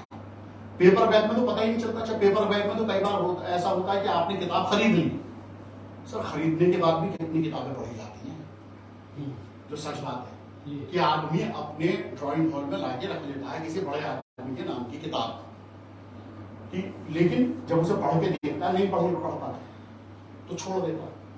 तो रीजन ये है कि किसी अच्छी किताब होगी तभी वो पढ़ी जाएगी। उसे चाहे अमिताभ बच्चन साहब लिख लें, चाहे शाहरुख खान साहब लिख लें या बिल क्लिंटन लिख लें, कुछ फर्क नहीं होगा। उन नामों से सिर्फ इतना फर्क जरूर पड़ेगा कि आपकी किताब पेपर बैग में बिक जाएगी, पेपर बैग में बिक जाएगी, लेकिन फिर वो पढ़ी नहीं जाएगी अगर अच्छी किताब नहीं होगी। और अगर आपने अच्छी किताब लिखी है सर, समय लगता है। अब आप मेरी बात एक चीज लिख के रखना, आज ऐसे बहुत सारे लेखक आ गए हैं, जो अभी आपने थोड़ी देर पहले अमीश त्रिपाठी के बारे में बोला, आज ऐसे बहुत सारे लेखक आ गए हैं जो जितना लेखन पे ध्यान देते हैं उससे ज्यादा वो पब्लिसिटी पे ध्यान देते हैं। भगत भी हाँ सर, 20 साल बाद देखना, मैं आपको लिख के रहा हूं, जो बहुत सारे लेखक आपको आज बड़े दिखाई दे रहे हैं ना, जो 2-3 किताबों से बड़े हो गए मार्केटिंग के भरोसे, वो 20 साल बाद कहाँ खड़े होते हैं ये आपको तब पता चलेगा क्या उतनी गर्मी है। तो अगर आप 10-15-20 साल बाद तक वहीं खड़े हैं, उसके लिए आपके अंदर ऊर्जा चाहिए, लेखन के लिए विशेष प्रेम चाहिए, वरना वो शोशेबाजी से खाली बात बनने वाली नहीं है कि मार्केटिंग करके घूम रहे हो, लंबा खेल नहीं चलने वाला। क्या? धन्यवाद सूरज जी। कोई उपन्यासकार की जो उपन्यास कोई पुरस्कृत पा लेता है ना, उसका उपन्यास पुरस्कृत हो जाता है, साहित्य अकादमी से पुरस्कृत जब ऐसा आने लगता है तो क्या उसके उपन्यास या पुस्तक की सेल पे बहुत असर पड़ता है और वो जो उपन्यासकार है वो एक बड़ी हस्ती हो जाता है। ये विजेता जो उससे क्या असर पड़ता है? नहीं, निश्चय साहित्य अकेडमी या ज्ञानपीठ इससे जो जिन लेखकों को अंतिम चरण में ये सब मिलता है लोगों को, अंतिम चरण किसी को पहले उपन्यास में मिल जाता। हाँ, तो वो जैसे एकदम नए लेखक को ये अच्छा तो अभी जैसे चक्कर में चेतना मारू है, चेतना मारू है, वो बुकर में जो शॉर्ट 6 उपन्यास में उसमें उसका है, तो दिसंबर में रिजल्ट आएगा। इसी प्रकार से जब गीतांजलि श्री का शॉर्ट हिट लिस्ट हुआ था, मैंने उसको बधाई दी थी उनको, तो बाद में वो बुकर जीत गई। हाँ, तो ये बुकर की परंपरा है, ये अच्छा। और इसमें युवा लेखक भी पुरस्कृत होते हैं, लेकिन अपने देश में कोई युवा लेखक ज्ञानपीठ से पुरस्कृत नहीं हुआ है। ये अंग्रेजों की परंपरा है, तो ये अपने यहाँ तो बिल्कुल ही अपने शिखर पर पहुंच चुका है। चाहे वो सुमित्रानंदन पंत हो, चाहे फिलहाल गोरखपुरी हो, उनको जो पुरस्कार मिलता है तो जब अपनी ऊंचाई पर पहुंच जाते हैं। जैसे कि मैं बीच में बोल रहा हूँ, एक गायिका है, बहुत अच्छी गायिका, नाम है उसका बहुत, तो उसकी माँ उसके पिताजी मुझे दिल्ली लेकर गए, बोले यार इसको पद्मश्री के लिए बात करना, तो कुछ लोग पहचान लेते तो मैं तो मैंने भी कहा, तो उन्होंने कहा अधिकारियों ने, भैया इसके बाल सफेद होंगे, जब मिलेगा तो पद्मश्री, अभी नहीं मिलेगा। अब तो पद्मश्री का रूप और भी बदल गया है कि आप लेखक हैं, साहित्यकार हैं और आपके वरिष्ठ भी हो गए हैं, तो भी अब सबसे पहले ध्यान देते हैं कि गांव के उन इलाकों में जाओ जहाँ कुछ काम कर रहा है, और इन साहित्यकारों को पुरस्कार देने से क्या होगा जी। तो अब वो पद्मश्री का रूप बदल गया है। आप देखते होंगे कि उसमें जो नाम है वो अलग तरह से डाउन टू अर्थ होता है। हमारे यहाँ एक किसान चाची कहलाती है, बिहार में मुजफ्फरपुर में, वो विभिन्न प्रकार का अचार बनाती है और नए नए प्रकार की खेती वगैरह की व्यवस्था की है उन्होंने, तो उनको पद्मश्री बना और हमको फिल्म डिवीजन से अलॉट हुआ कि भाई आप एक डॉक्यूमेंट्री बनाइए। क्या बना सकते हैं, तैयार हुए, लेकिन फिल्म डिवीजन जब NFDC में गया तो फैसला उनका ये हुआ कि नहीं अभी नहीं बनेगा, रुक जाएगी। तो अभी ये सब है। तो इस तरह से पुरस्कार के बारे में जो आपने पूछा है, पुरस्कार का असर पड़ता है। अब पुरस्कार का असर इतना लेखक पर भी पड़ता है कि उसमें लिखता है ज्ञानपीठ पुरस्कार विजेता फला ये कर रहे हैं, ये साहित्य अकादमी से पुरस्कृत किए। अच्छा, किताब के ऊपर भी फायदा होता है, इसलिए प्रकाशक साहित्य अकादमी से पुरस्कृत, ज्ञानपीठ पुरस्कार से पुरस्कृत इस तरह से लिखते हैं। जी। तो वो निश्चय ही उसका असर पड़ता है और लोगों को खरीदने में सपोर्ट मिलता है कि ये पुरस्कृत है, तो निश्चय ही अभी उस पर मतलब प्रश्न नहीं उठाते हैं कि बेईमानी से दिया होगा। गीतांजलि श्री की किताब बहुत ज्यादा बिकी है उसके बाद गीतांजलि श्री की निश्चय ही बिकी है। हाँ। तो इस तरह से पुरस्कार का रहता है। और लेकिन पुरस्कारों की जो स्थिति है ना देश में, वो बहुत ही अच्छी नहीं है, दयनीय है। वो उसको फिर से जीवित करना चाहिए और वो एक जरूरत होगी कि और ईमानदारी से अगर नए लेखकों को ही पुरस्कृत किया जाए, जैसे कि डेब्यू फिल्म के लिए होता है ना पुरस्कार, किसी की पहली किताब आई है तो उसको पुरस्कृत हो, वो केशव जी भी कर सकते हैं। ये डेब्यू बुक जो है उसको उत्साह मिलता है, उत्साह मिलता है ना उसको। हम तो कह धन्यवाद। अमित जी, शायद बीच में आपने कुछ बातें बता दी थी, लेकिन जब आप लिखते हैं तो जैसे वही कि वेब सीरीज के लिए, टीवी सीरियल के लिए, फिल्म के लिए, तो वो पहला राइट्स में आपकी क्या कि इस पर फिल्म बनेगी उसको देते हैं या वेब सीरीज वाले को देते हैं? सबसे पहले तो किताब ही प्रिंट होती है। और एक साथ में एक और बात है कि आजकल एक दौर चल रहा है कि एडवांस बुकिंग, कुछ उपन्यास का लेखक हमसे कहते हैं यार मेरा उपन्यास आ रहा है तो 25,000 एडवांस बुकिंग हो गई इसकी। कई दूसरे लोग ये भी कहते हैं कि आपने ऑर्डर दिया कि नहीं, तो हमने कहा दे दिया, तो बोले स्लिप भेजो कि उसको विश्वास दिलाना है, मार्केटिंग है। मार्केटिंग है। यहाँ तक लोग कहने लगे कि यार वो स्लिप भेज दो, आपने ऑर्डर दिया है। तो पहले स्लिप नहीं, वो समीक्षा के लिए भी बहुत सारे लेखक आपके ऊपर प्रेशर बनाते हैं। हाँ, वो तो हो जाती है। आप जो है समीक्षा लिखो, समीक्षा भी ऐसे लिखो जो अच्छी लिखो, समझिए, फिर उसको सोशल मीडिया पे भी पोस्ट करते हैं, तो ये सब मार्केटिंग है। लेकिन अल्टीमेट बात वही है कि अगर अच्छी किताब होगी तो आपको किसी चीज की जरूरत नहीं है, समय लगेगा उसके लिए। अच्छा, ये कार्ड खुलने लगते हैं ना फिर, क्योंकि हर आदमी की, जितने लेखक हैं सब अपनी किताबों की समीक्षाएं सोशल मीडिया पे पोस्ट करते हैं और सबकी समीक्षाएं अच्छी होती हैं, तो इतने पाठक भी मूर्ख नहीं है, तो उनको भी समझ में आने लगता है कि ये सब खेल चल रहा है ये सब। और ऐसी कंडीशन में जब आप एक अलग तरह से काम करते हैं कि आप ना समीक्षा किसी से लिखवाते हैं ना कुछ करते हैं, तो आपका इमेज अलग तरह से क्रिएट होती है। सर, सेल पे कोई फर्क नहीं पड़ता है, सेल पे कहीं कोई लेना देना नहीं होता। हमारे क्षेत्र में तो मैं सिर्फ अपनी बात नहीं कर रहा हूँ, हमारे जितने भी पहले के राइटर हैं सर, हम में से कोई भी आदमी किसी से समीक्षा लिखवाता नहीं, कोई समीक्षा के चक्कर में पड़ता नहीं, कोई अखबार में एक में बहुत बड़े न्यूज चैनल की बात बता रहा हूँ आपको, तो वो एक बहुत बड़ा शो चलाते थे, तो मेरी किताब पेंगुइन से है, तो हम तो किसी को समीक्षा के लिए किताब भेजते नहीं। पेंगुइन या वेस्टलैंड जो है, क्योंकि अब किताबें हमारी वेस्टलैंड या पेंगुइन से आने लगी, तो उनका वो परंपरा है जो साहित्यिक परंपरा होती है कि सब चैनल्स को भेजना, सब अखबार वालों को भेजना, तो वो किताबें वहां से सब जगह भेजी गई। तो एक दिन पेंगुइन के एडिटर मुझसे बात कर रहे थे, तो उन्होंने चैनल वाले का नाम लिया जो वो शो चलाते थे। उन्होंने बोला कि हमने जब आपकी किताब भेजी तो वो बोले कि हम जासूसी किताब नहीं पढ़ते। तो मैंने कहा ये तो आपने अपमान करा भाई हमारा, क्या किताब उन्हें भेजी, हमें तो जरूरत ही नहीं थी। हम पेंगुइन तक जो पहुंचे किसी अखबार या किसी चैनल की समीक्षा की बदौलत नहीं पहुंचे, समझिए। हमारी आज तक किसी अखबार में ना समीक्षा छपी ना हमें छपवाने की, हालांकि अभी बहुत छपी है, अभी छपने लगी है, लेकिन जो छपी है सामने से छपी है, तो मैं ना हम भेजते ना छपवाने की इच्छा होती। लेकिन मैं कहने का मतलब ये है कि उसके बाद 15 दिन बाद ही उस चैनल से फिर हमें इनविटेशन दिया गया बुलाने के लिए। तो जब इनविटेशन दिया गया, बहुत बड़े चैनल की बात कर रहा हूँ, तो 4 शर्तें और लगाने की बात होती है ना, तो वो लगाई जानबूझकर।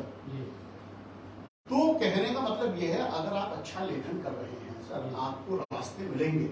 मैं सिर्फ अपनी बात नहीं कर रहा हूँ, हमारे क्षेत्र में गुलशन नंदा हो, हमारे क्षेत्र में वेद प्रकाश शर्मा हो, हमारे क्षेत्र में सुरेंद्र मोहन पाठक हो, कोई किसी अखबार में समीक्षा के लिए अपनी किताब नहीं भेजेगा, कोई किसी लेखक को नहीं भेजेगा, बोलेगा कि तुम हम अच्छा लिखो और हम प्रिंट करेंगे या अपने सोशल मीडिया पर डालेंगे। सर, लेखक जो पाठक हैं वो खुद ही किताब पढ़कर, खुद ही अपनी किताब, हमारी किताब है, अपने आप समीक्षा लिखते हैं, और हम सिर्फ अपने बारे में बात नहीं कर रहे हैं। कि अगर अच्छी किताब है, लोग उत्साह के साथ खुद बोलते हैं। आप गुनाहों का देवता है कि कितनी, मैं साहित्यिक किताबों के बारे में भी बोल रहा हूँ, कितनी हम पोस्ट देखते हैं सोशल मीडिया पे, जो लोग उत्साह में डालते हैं। आज की डेट में कोई धर्मवीर भारती साहब किसी से कहने थोड़े जा रहे हैं कि तुम गुनाहों का देवता की समीक्षा लिखो। तो अच्छा, आदमी के अंदर पढ़ने के बाद अपने आप उल्लास जन्म लेता है, सर वो दिल से बोलता है कि मैंने इस किताब के बारे में कुछ लिखना चाहिए जी। तो अच्छा लेखन हमेशा चलता है, लेखन पे ध्यान देना चाहिए, बाकी तो सब कहानी है। एक प्रश्न और कर लेते हैं। धन्यवाद। देखिए, आज फिक्शन के साथ नॉन फिक्शन भी बहुत लिखी जा रही है, पढ़ी जा रही है, पसंद की जा रही है, बिक भी रही है। किस तरह की पुस्तकें अधिक लोकप्रिय होती हैं और बिकती हैं? जैसे जीवन प्रबंधन और खूब पुस्तकें आ रही हैं और खूब बिक भी रही हैं। बहुत ज्यादा।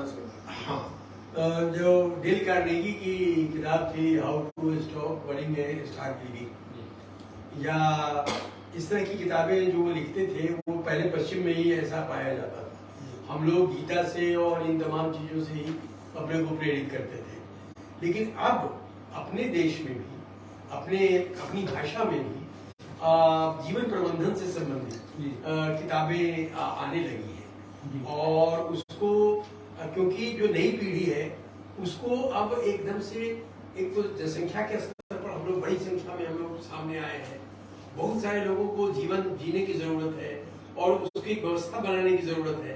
तो उसका एक नियम है जीवन का, क्योंकि सोसाइटी में, इस व्यावसायिक जगत में आप एग्जिस्ट करेंगे जब आपके पास उन तमाम चीजों के बारे में जानकारियां होंगी कि कैसे उसमें आप सस्टेन कर सकते हैं।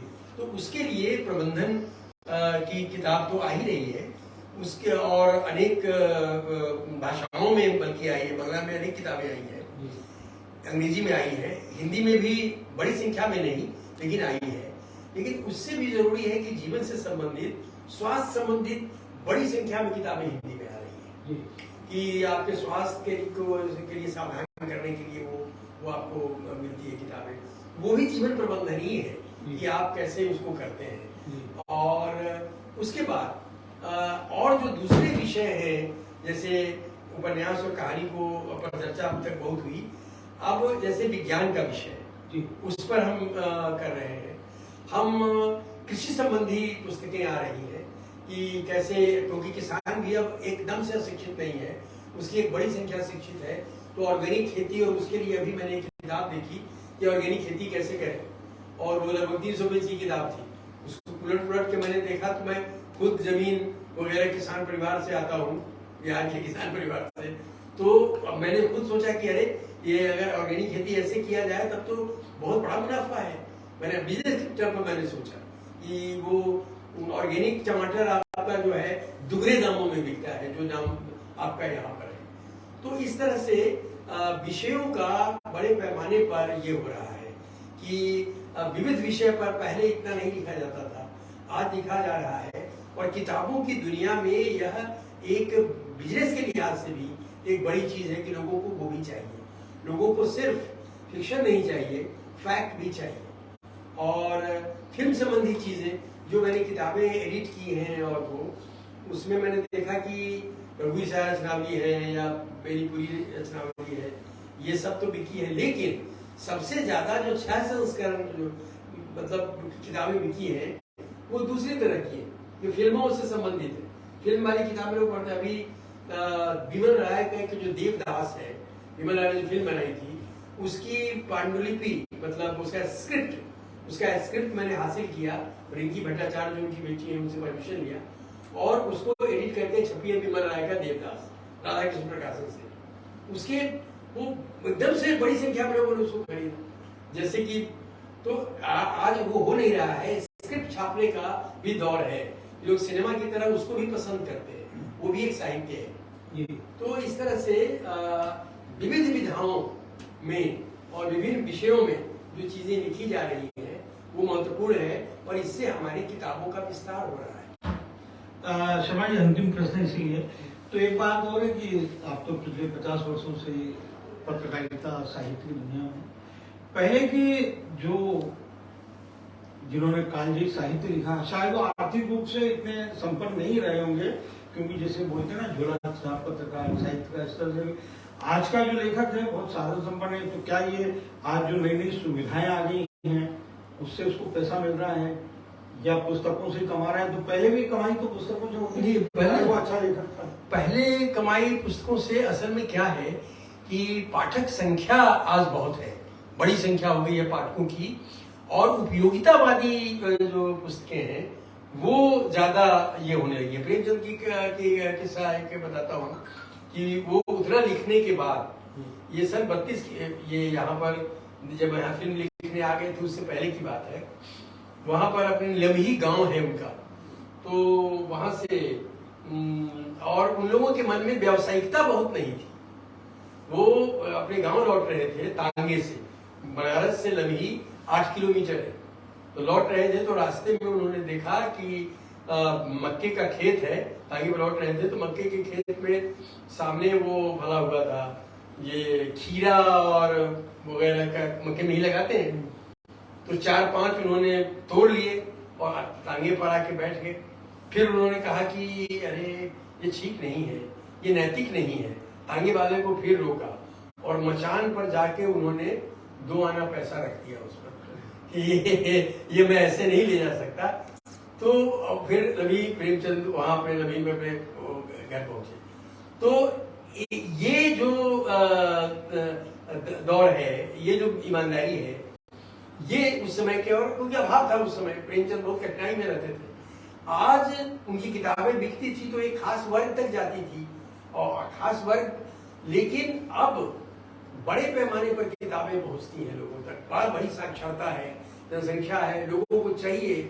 लोगों को अगर हृदय की धड़कन बढ़ी रहती है तो दिल वाली किताब जो है खरीद के ले आएगा, देखेगा कि कैसे करे, वो उसके लिए दवा है। तो इस तरह से किताबों का जो उपयोगितावादी रूप सामने आया है, उसके कारण ऐसा भी है उसमें, वो सारी चीजें भी। अभी मैं बताऊं, संतोष भारतीय जो MP भी थे और बिहार आंदोलन में उनके साथ थे, तो वो प्रकाशनों से किताब छपाते थे, तो उसमें उनको साल में 5,000 रॉयल्टी, 6,000 रॉयल्टी, इस तरह से आती थी। वो राजनीतिक किताबें लिखते थे। अभी उन्होंने अमेज़न से या कहां से वो किताब छपाई है उन्होंने, मैं उसमें लिखा है कि BP सिंह, चंद्रशेखर और मैं, ऐसा वो किताब एक संस्करण 10,000 का ऐसे ही बिक गया वो, और एक मतलब 6 महीने में उसका सारी रॉयल्टी आ गई। तो ये जो एक नया ये अमेज़न और इस सब का दौर चला है, तो प्रकाशकों का जो वो रूप था जिसमें कि आपको साल में 1 बार 10 बार फोन करने के बाद पैसा आता था, वो सब खत्म हो गया। हमको 2 किताबें थी, राजकमल चौधरी की संपूर्ण कविताएं, और सबका कभी रॉयल्टी ही नहीं है। बस ऐसी इसकी रघुवीर का और सबका आता है, नियमित रूप से करते हैं। लेकिन पुराने जमाने में जो और दौर पीछे था, तो मानते थे कि आपकी किताब छाप दी है, बड़ा उपकार कर दिया। पहली किताब छपाने के लिए मैंने नेहरू यूनिवर्सिटी में पढ़ता था, तो एक प्रकाशक के पास गया तो कहा कि इसमें 5,000 रुपए लगेंगे। हमने कहा कि 5,000 रुपए मैं रिसर्च स्कॉलर हूँ, मैं कहाँ से ला सकता हूँ? तो कहा कि अच्छा छोड़िए, आप 1,000 दे दीजिए। तो हम हुआ है कि क्लास से सब लोगों ने चंदा किया, लेकिन तब तक फिर राजकमल ने कहा कि हम छाप देंगे, आप छोड़ो चंदा मत करो। तो ये दौर था, अब ये दौर नहीं है जी, अब ये है। तो इसलिए जो किताबें आज छप रही हैं, दुनिया बदल गई है, और विविध विषयों की किताबें आज साहित्य, स्वास्थ्य साहित्य, विज्ञान साहित्य, सब में साहित्य रखा हुआ है। और ये शर्मा जी, जैसे अगर 30-40 साल पहले की बात करें तो उस समय लिटरेचर फेस्टिवल जो आज के दौर में इतने भव्यता के साथ होते हैं, 5-5, 7-7 दिन के होते हैं, सभी को हवाई जहाज से बुलाया जाता है, 5 स्टार होटल में ठहराया जाता है, खान पान कुछ मानदेय भी दिया जाता है। तो उस समय जो लोकप्रिय, चर्चित और बिकाऊ लेखक या उपन्यासकार था, उस समय इस तरह की उसको सुविधाएं, साधन मिलती थी। उस समय ये फेस्टिवल तो आधुनिक सभ्यता का उपज है, जिसमें सब लोग अवेलेबल है, होटल में गए ठहरे। उस समय कवि सम्मेलन होता था, कथा पाठ होता था, और कवि सम्मेलन होता था, उसमें बच्चन आते थे, दिनकर जाते थे, और हमारे पिताजी कहते थे कि वो मंच बनता था, और 3 दिन का कवि सम्मेलन है। तो वही रिक्वेस्ट है। हाँ, जैसे धर्मी भारती हाँ। या हरिवंश राय बच्चन आते थे, हाँ, बच्चन आते थे, जाते थे। सब बड़े-बड़े साहिब। तो कवि सम्मेलन हुआ करता था, कथा पाठ हुआ करता था, तो ये था उस समय। धन्यवाद सर। चलिए, आपसे भी अंतिम प्रश्न, किस तरह का विषय पाठकों को ज्यादा अपील करता है अमित जी? देखिए, मुझे लगता है कि पहले तो लेखक अलग अलग तरह के होते हैं। जैसे हमारी दिशा अलग है कि हम जासूसी ज्यादा किताबें लिखते हैं, लेकिन मुझे लगता है विषय कोई भी हो, लेकिन उस पर रिसर्च इतनी होनी चाहिए किताब को लिखने में जितनी मेहनत होती है। जी जी वो ऐसा नहीं है जैसे कई बार नए लेखक पूछते हैं जी कि हम किताब कैसे लिखें, हमने लिखनी शुरू कर दी, हम बीच में फंस गए, जी हमारा अंत हमारे समझ में नहीं आ रहा है। तो ये जो प्रॉब्लम आती है वो इसके लिए उनके सामने आती है, अंत समझ में नहीं आता, चूंकि उन्होंने पहले से तैयारी पूरी नहीं की जी किताब की। जी किताब लेखन अपने आप में जो रिसर्च होती है उसकी अगर कोई सही मायनों में देख ले तो उसको समझ आए कि किताब लिखना कोई बहुत आसान काम नहीं है। उसकी हम वैसे ही तैयारी करते हैं एक उपन्यास लिखने की जैसे किसी फिल्म स्क्रिप्ट की होती है, पूरी तरह से वो स्टार्ट से लेके एंड तक, उसका मध्यांतर से लेकर उसकी स्टार्ट कहाँ से होगी, सब हमें पता होता है। तब उसके ऊपर लेखन हम शुरू करते हैं, यानी वो भी लाइनअप पहले कर लिया जाता है। तो बहुत सारे लोग इस तरह से काम नहीं करते, वो क्या सीधे डायरेक्ट लिखना शुरू कर देते हैं। तो यही वजह है कि कई बार जो हमारे बाहर के लेखक हैं, जो बड़े लेखक रहे, अंग्रेजी उपन्यास जो लिखे जाते रहे, चूंकि एक तो उनको पैसे की कभी कोई प्रॉब्लम नहीं रही, उनको रॉयल्टी इतनी आती थी अंग्रेजों को, तो वो एक किताब लिखनी है, वो साल में भर के लिए 6 महीने के लिए कहीं बाहर चले गए। तो ऐसा नहीं, वो बहुत विद्वान थे। हमारे यहाँ टैलेंट की कमी नहीं है, लेकिन हम उतनी तैयारी नहीं कर पाते, क्योंकि हम हमेशा धन के बारे में सोच रहे होते हैं, परिवार चलाने के बारे में सोच रहे होते हैं। हम ये सोच रहे होते हैं किताब जल्दी से कंप्लीट हो तो हमें वहां से पैसा मिलेगा, जबकि वो साल भर होता है उनके पास। जो बाहर के जो लेखक हैं, जो अंग्रेजी में लिखते हैं, कि एक साल 6-6 महीने वो रिसर्च करते हैं, फिर वो कहीं 4-5 महीने के लिए बाहर चले जाते हैं, फिर वो वहां जाके राइटिंग करते हैं। तो इसके लिए उनका जो किताब है वो बहुत कमाल अंदाज में निकल के भी सामने आती है। यहाँ पर तो लेखक ऐसे हैं, अभी कुछ लिख रहे हैं, अगले की भी प्लानिंग कर रहे हैं, अभी फोकस इस पे नहीं है, वो दूसरे की भी, यानी 3-4 किताबें एक साथ चल रही होंगी। जैसे मुझे बहुत अच्छी बात याद आई, हमारे एक बड़े मशहूर लेखक थे प्रेम वाजपेयी, पता नहीं आप में से कितने लोगों ने नाम सुना है, यानी गुलशन नंदा जी के पीरियड में, गुलशन नंदा के बाद लिखने वाले प्रेम वाजपेयी जी। और मेरा उनका बड़ा अच्छा रिश्ता रहा, मैं बच्चा था, उनका बड़ा नाम था, तो उठना बैठना था मेरा बहुत ज्यादा ओम प्रकाश शर्मा जी के साथ, प्रेम वाजपेयी जी के साथ। तो प्रेम वाजपेयी जी एक दिन मुझे किस्सा बताने लगे। अब जब प्रेम वाजपेयी जी से मिलो या ओम प्रकाश शर्मा जी से भी मिलो तो आपको लगेगा उनकी कहानियां भी अच्छी होती थी, उपन्यास भी अच्छे होते थे, बड़ी साहित्यिक भाषा शैली होती थी, लेकिन जब आप उनसे मिलो पर्सनली तो ऐसा लगता था एक बड़े साहित्यकार से आप मिल रहे हैं, बातचीत, किसी विद्वान आदमी से आपकी मुलाकात हो रही है। वो सिर्फ लोकप्रिय साहित्य की श्रेणी में जिस तरह से रखते हैं यहाँ के लोग, होता ना कि लिखना ही नहीं जानता, भूषणंदा यानी लेखक ही नहीं है, जितने आसानी से कह देते हैं, सर एक झील के उस पार लिख के दिखाया अभी वो जो क्वेश्चन उठाते हैं ना जो साहित्यकार, एक झील दिखने को भूल जाओ, मैं ये नहीं बोल रहा हूँ 5 लाख लिख के दिखाओ, मैं बोल रहा हूँ आप झील के उस पार लिख के दिखाओ खाली, समझिए, आप नील कमल कटी पतंग लिख के दिखाओ खाली, आप दाग लिख के तो दिखाओ। सर हम बड़ी आसानी से कह देते हैं शर्म के मारे, जब हमारी साहित्य में अपनी बात बोल रहा हूँ, जब हमारे सामने साहित्यकार आते हैं, कोई डिस्कशन शुरू हो जाता है तो बड़े प्यार से निकल जाती है बीच में से, क्या बोल के निकल जाते हैं, सर हम लेखक नहीं है, लेकिन हमारे अंदर ये कॉन्फिडेंस पल रहा होता है, अभी भी है, और उसी कॉन्फिडेंस के साथ बोल रहा हूँ कि सर हमारे जैसा एक उपन्यास 250 पेज का, समझिए जो आप पहले पन्ने से पढ़ना शुरू करो और आपको खाना भुला दे, क्या समझिए घर में झगड़ा करा दे, आपकी बीवी आपसे झगड़ा कर ले कि आप क्या किस किताब में लेके बैठ गए हो, अभी जो किताब, और हम किसी के दोस्त नहीं होते, वो जो किताब होती है हमारे किसी मित्र के हाथ में नहीं होती, किसी रिश्तेदार के हाथ में नहीं होती, वो मैं जानता भी नहीं, समझिए। तो ऐसी किताब लिखना लोगों से 10 पेज की कहानी नहीं लिखी जाती, एक ऐसी जो धारा प्रभात दास ने, तो ये एक अलग विषय से भटक के नहीं बात थोड़ा बनेगी। इमोशनल हो के मैंने बोल दिया। नहीं बात बनेगी। लेकिन जो सच बात है कि हम बहुत आसानी से कह देते हैं कि देखो हमने कपड़े भी ऐसे धारण कर लिए हैं कि हम लेखक नहीं दिखाई देना चाहते हैं, समझ गए। हम ये बोलते हैं अगर 100 किताबों के बाद भी अगर हमें ये प्रूव करना पड़े कपड़ों से या अपने लहजे से कि हम लेखक हैं, तो भाई आपको तो हमने प्रूव नहीं करना है। हमारे पास हमारे पाठक हैं, हमारे पास पूरा वर्ग है जो हमें चाहता है, और सब प्रकाशक हैं आज की डेट में। तो जहां से मुंशी प्रेमचंद साहब प्रकाशित होते हैं, जहां से गुरु रविन्द्रनाथ टैगोर साहब प्रकाशित होते हैं, वहीं से हम प्रकाशित होते हैं। तो हमें वो भी एक वो नहीं रहा कि जो पल्प फिक्शन होता था ना, ये लोग जो लुगदी साहित्य में किताबें छपती थी, अब तो सेम कागज पे छप रही है। तो हम तो बोलते भैया अगर आप चाहो तो पल्प फिक्शन कहना बंद कर दो, हालांकि हम तो फर्क कुछ नहीं पड़ता कि आप पल्प फिक्शन बोलो समझिए, वो हमारे लिए और गरिमामय हो जाता है कई बार कि पल्प फिक्शन बोलना।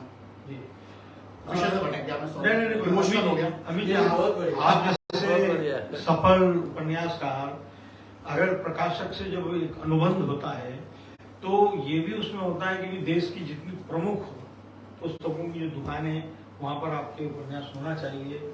और क्योंकि अक्सर ये बड़े बड़े साहित्यकारों का, लेखकों का हम पढ़ते हैं सुनते हैं कि प्रकाशक चोर होते हैं, है ना, वो उस तरह का प्रमोशन करते हैं ना, वो पैसा खर्चा करते हैं उसमें। तो आपकी किस तरह की वो जो मैं तो बहुत ईमानदारी के साथ जवाब दूंगा इस बात का कि मैं प्रकाशकों से करता है।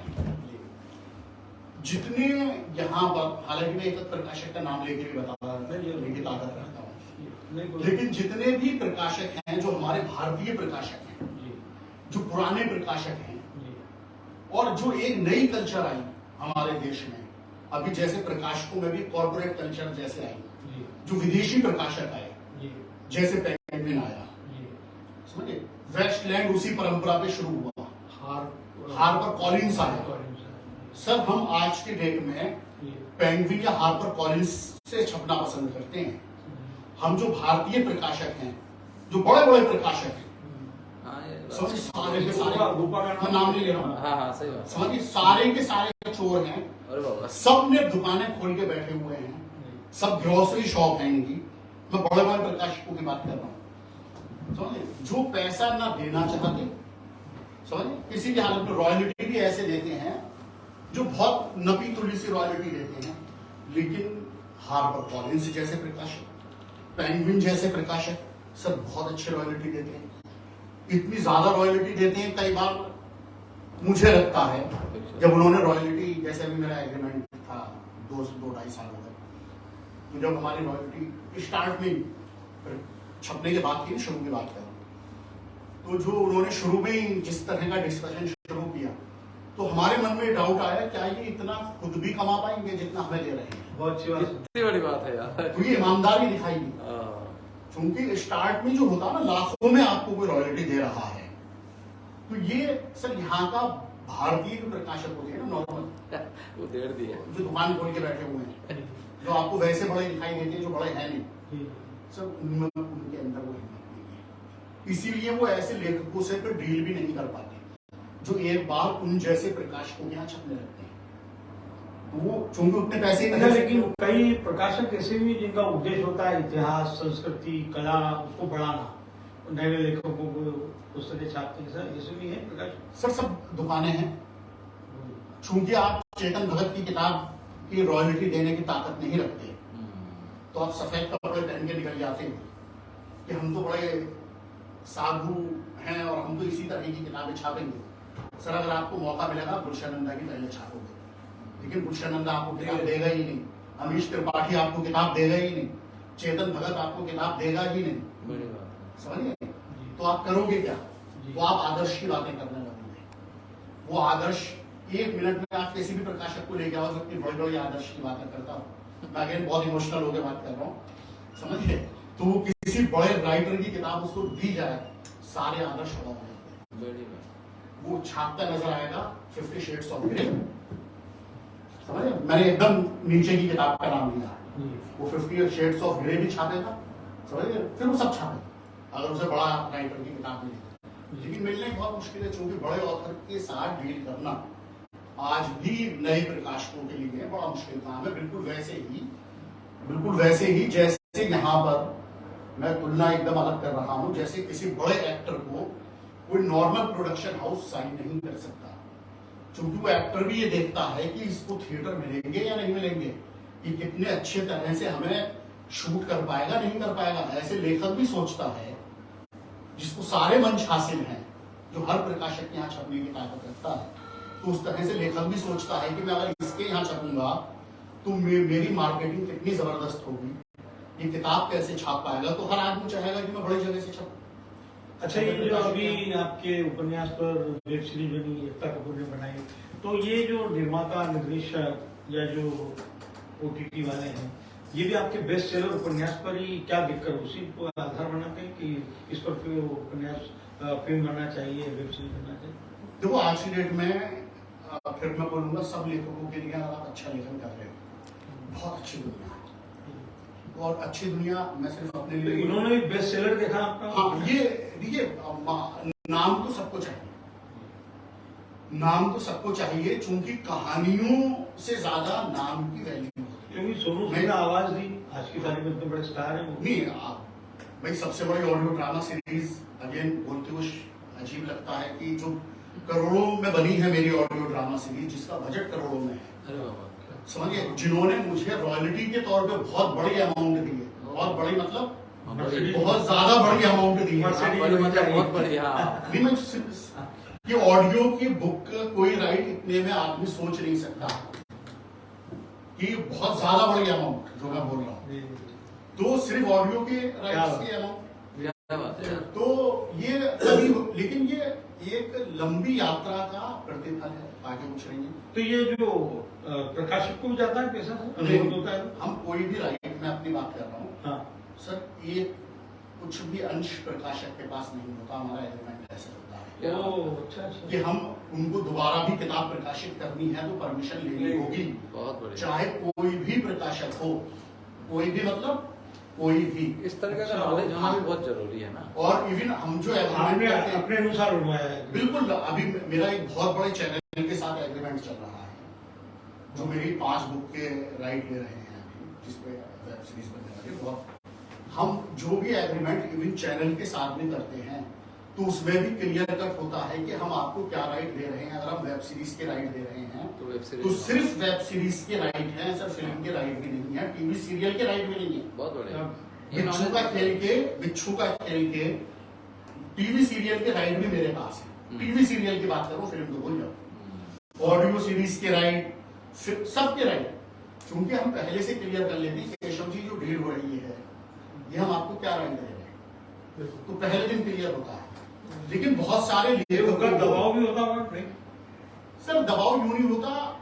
अगेन प्रॉब्लम कहाँ होती है कि आप मेरे पास आ रहे हैं, मैं आपके पास जा रहा हूँ, दुनिया इस चीज में बदल जाती है, सिर्फ इस 2 लाइन में। अगर मैं आपके पास जा रहा हूं तो शर्तें आपकी होंगी, आप मेरे पास आ रहे हैं तो शर्तें मेरी होंगी, तो वो कुछ इशू नहीं होता, बहुत इजी मान लेते हैं। ये भी मैं आपको बताऊं, कुछ भी प्रॉब्लम नहीं एक समय के बाद। हाँ, सब बहुत इजी मानते हैं, कुछ भी। और राइट आपने बहुत क्लियर कट लिखाने होते हैं, और वरना तो सारे लोग बैठे हुए हैं आपके राइट खाने के लिए। लेकिन लेखकों का एक बहुत बड़ा प्रॉब्लम है जी। लेखकों की क्या प्रॉब्लम है, उनको अपने अधिकार ही मालूम नहीं। अरे नहीं है। और अगर इत्तेफाक से अधिकार मालूम है तो सर वो इतने सामर्थ्यवान नहीं होते कि अपनी बातें रख सके और वो सुन सके। तो वो सिर्फ बातें रखने में एक उम्र गुजर जाती है, एक वक्त लगता है, जब वो दौर आता है, जब चीजें बदलती है। तो वो ऐसा नहीं कि वो कहानियां बहुत खास हैं, मैं ये भी कह रहा हूँ कि कोई, लेकिन कहानी से ज्यादा जब आपकी ब्रांडिंग हो जाती है उन्हीं कहानियों के बदौलत, तब आप अपनी बात रखने की कंडीशन में आ जाते हैं। और मैं ये बोल रहा हूँ सब लेखकों के लिए कि उन्हें भी अपने अधिकारों का जितना भी मनवा सके, अपने अधिकार जहां तक भी जिसकी जो कैपेसिटी है, तो अपने अधिकारों का पता होना चाहिए कि आप क्या राइट की क्या वैल्यू है। और ये दुनिया बहुत बड़ी होने वाली है, कहानियां सब वेब सीरीज बननी बंद हो जाए, किताबें पेपर बैग कल छपने बंद हो जाए, मैं बिल्कुल नेगेटिव बात बोल रहा हूँ लेखक होने के बावजूद। आज मुझसे कोई कहे, मैं फिल्म का स्क्रीन प्ले भी लिखना जानता हूँ, मैंने डायलॉग भी बहुत लिखे हुए हैं, लेकिन अगर आप मुझसे आज की डेट में कहें कि आप फिल्म लिखना पसंद, यानी एक प्रोड्यूसर आए मेरे पास और वो बोले मुझे आप सिर्फ फिल्म लिखवानी और अच्छा अमाउंट दे, और दूसरी तरफ मैंने कोई किताब लिखनी है, सर मैं किताब लिखनी ज्यादा पसंद करूंगा। क्या शौक की बदौलत नहीं, अपनी इच्छा। इच्छा की बदौलत भी नहीं, हाँ। फायदा ही किताब लिखने में है। अच्छा, फायदा उससे कई उससे एक जब आप किताब लिखते हैं, और इतने सारे राइट्स बताए दिए आपकी आपने। जब एक किताब लिखते हैं, आज मुझे ये लगता है हाँ, इतने सारे हम राइट्स। किसी टीवी सीरियल जो बनाते हैं ना लोग, जिन्होंने बहुत एपिसोड बनाए हुए हैं, हम उनसे ज्यादा बड़े आदमी हैं, क्योंकि हमने 100 से ज्यादा किताबें, और उनके जो राइट हैं वो ज्यादा बड़े हैं। फिल्म जब कोई लिखता है, राइटर के पास क्या राइट है? कुछ भी नहीं है। यहाँ तो किताब लिखने के बाद फिल्म के राइट भी आपके पास है, ऑडियो राइट भी आपके पास है, किंडल के राइट भी आपके पास है, वेब सीरीज के राइट भी आपके पास है, अदर लैंग्वेज के राइट भी आपके पास है, दूसरी भाषाओं में। तो आज बहुत ज्यादा बड़ी प्लेटफॉर्म है, लेकिन अगर आपको फिल्म लिखने के लिए मिला, वो तो एक ही बार में खत्म हो गया, आपने उसे लिख के दिया मालिक को। क्या बात। तो एक लेखक बस इन चीजों को समझे, बाकी कोई इशू नहीं। अब सवाल जवाब कुछ प्रश्न करना चाहते हैं अमित जी से, इनसे जैसा आपने बताइए। अमित जी से एक सवाल है कि अमित जी, ये जो आपने इतने सारे प्लेटफॉर्म्स के जो रॉयल्टी वाले हैं, ये यात्रा आपकी कब से, मतलब ये जो शुरू हुई है कि, क्योंकि नॉलेज तो लेखक को होता नहीं, केवल बेचारा लिखता है गांव से जब आता है।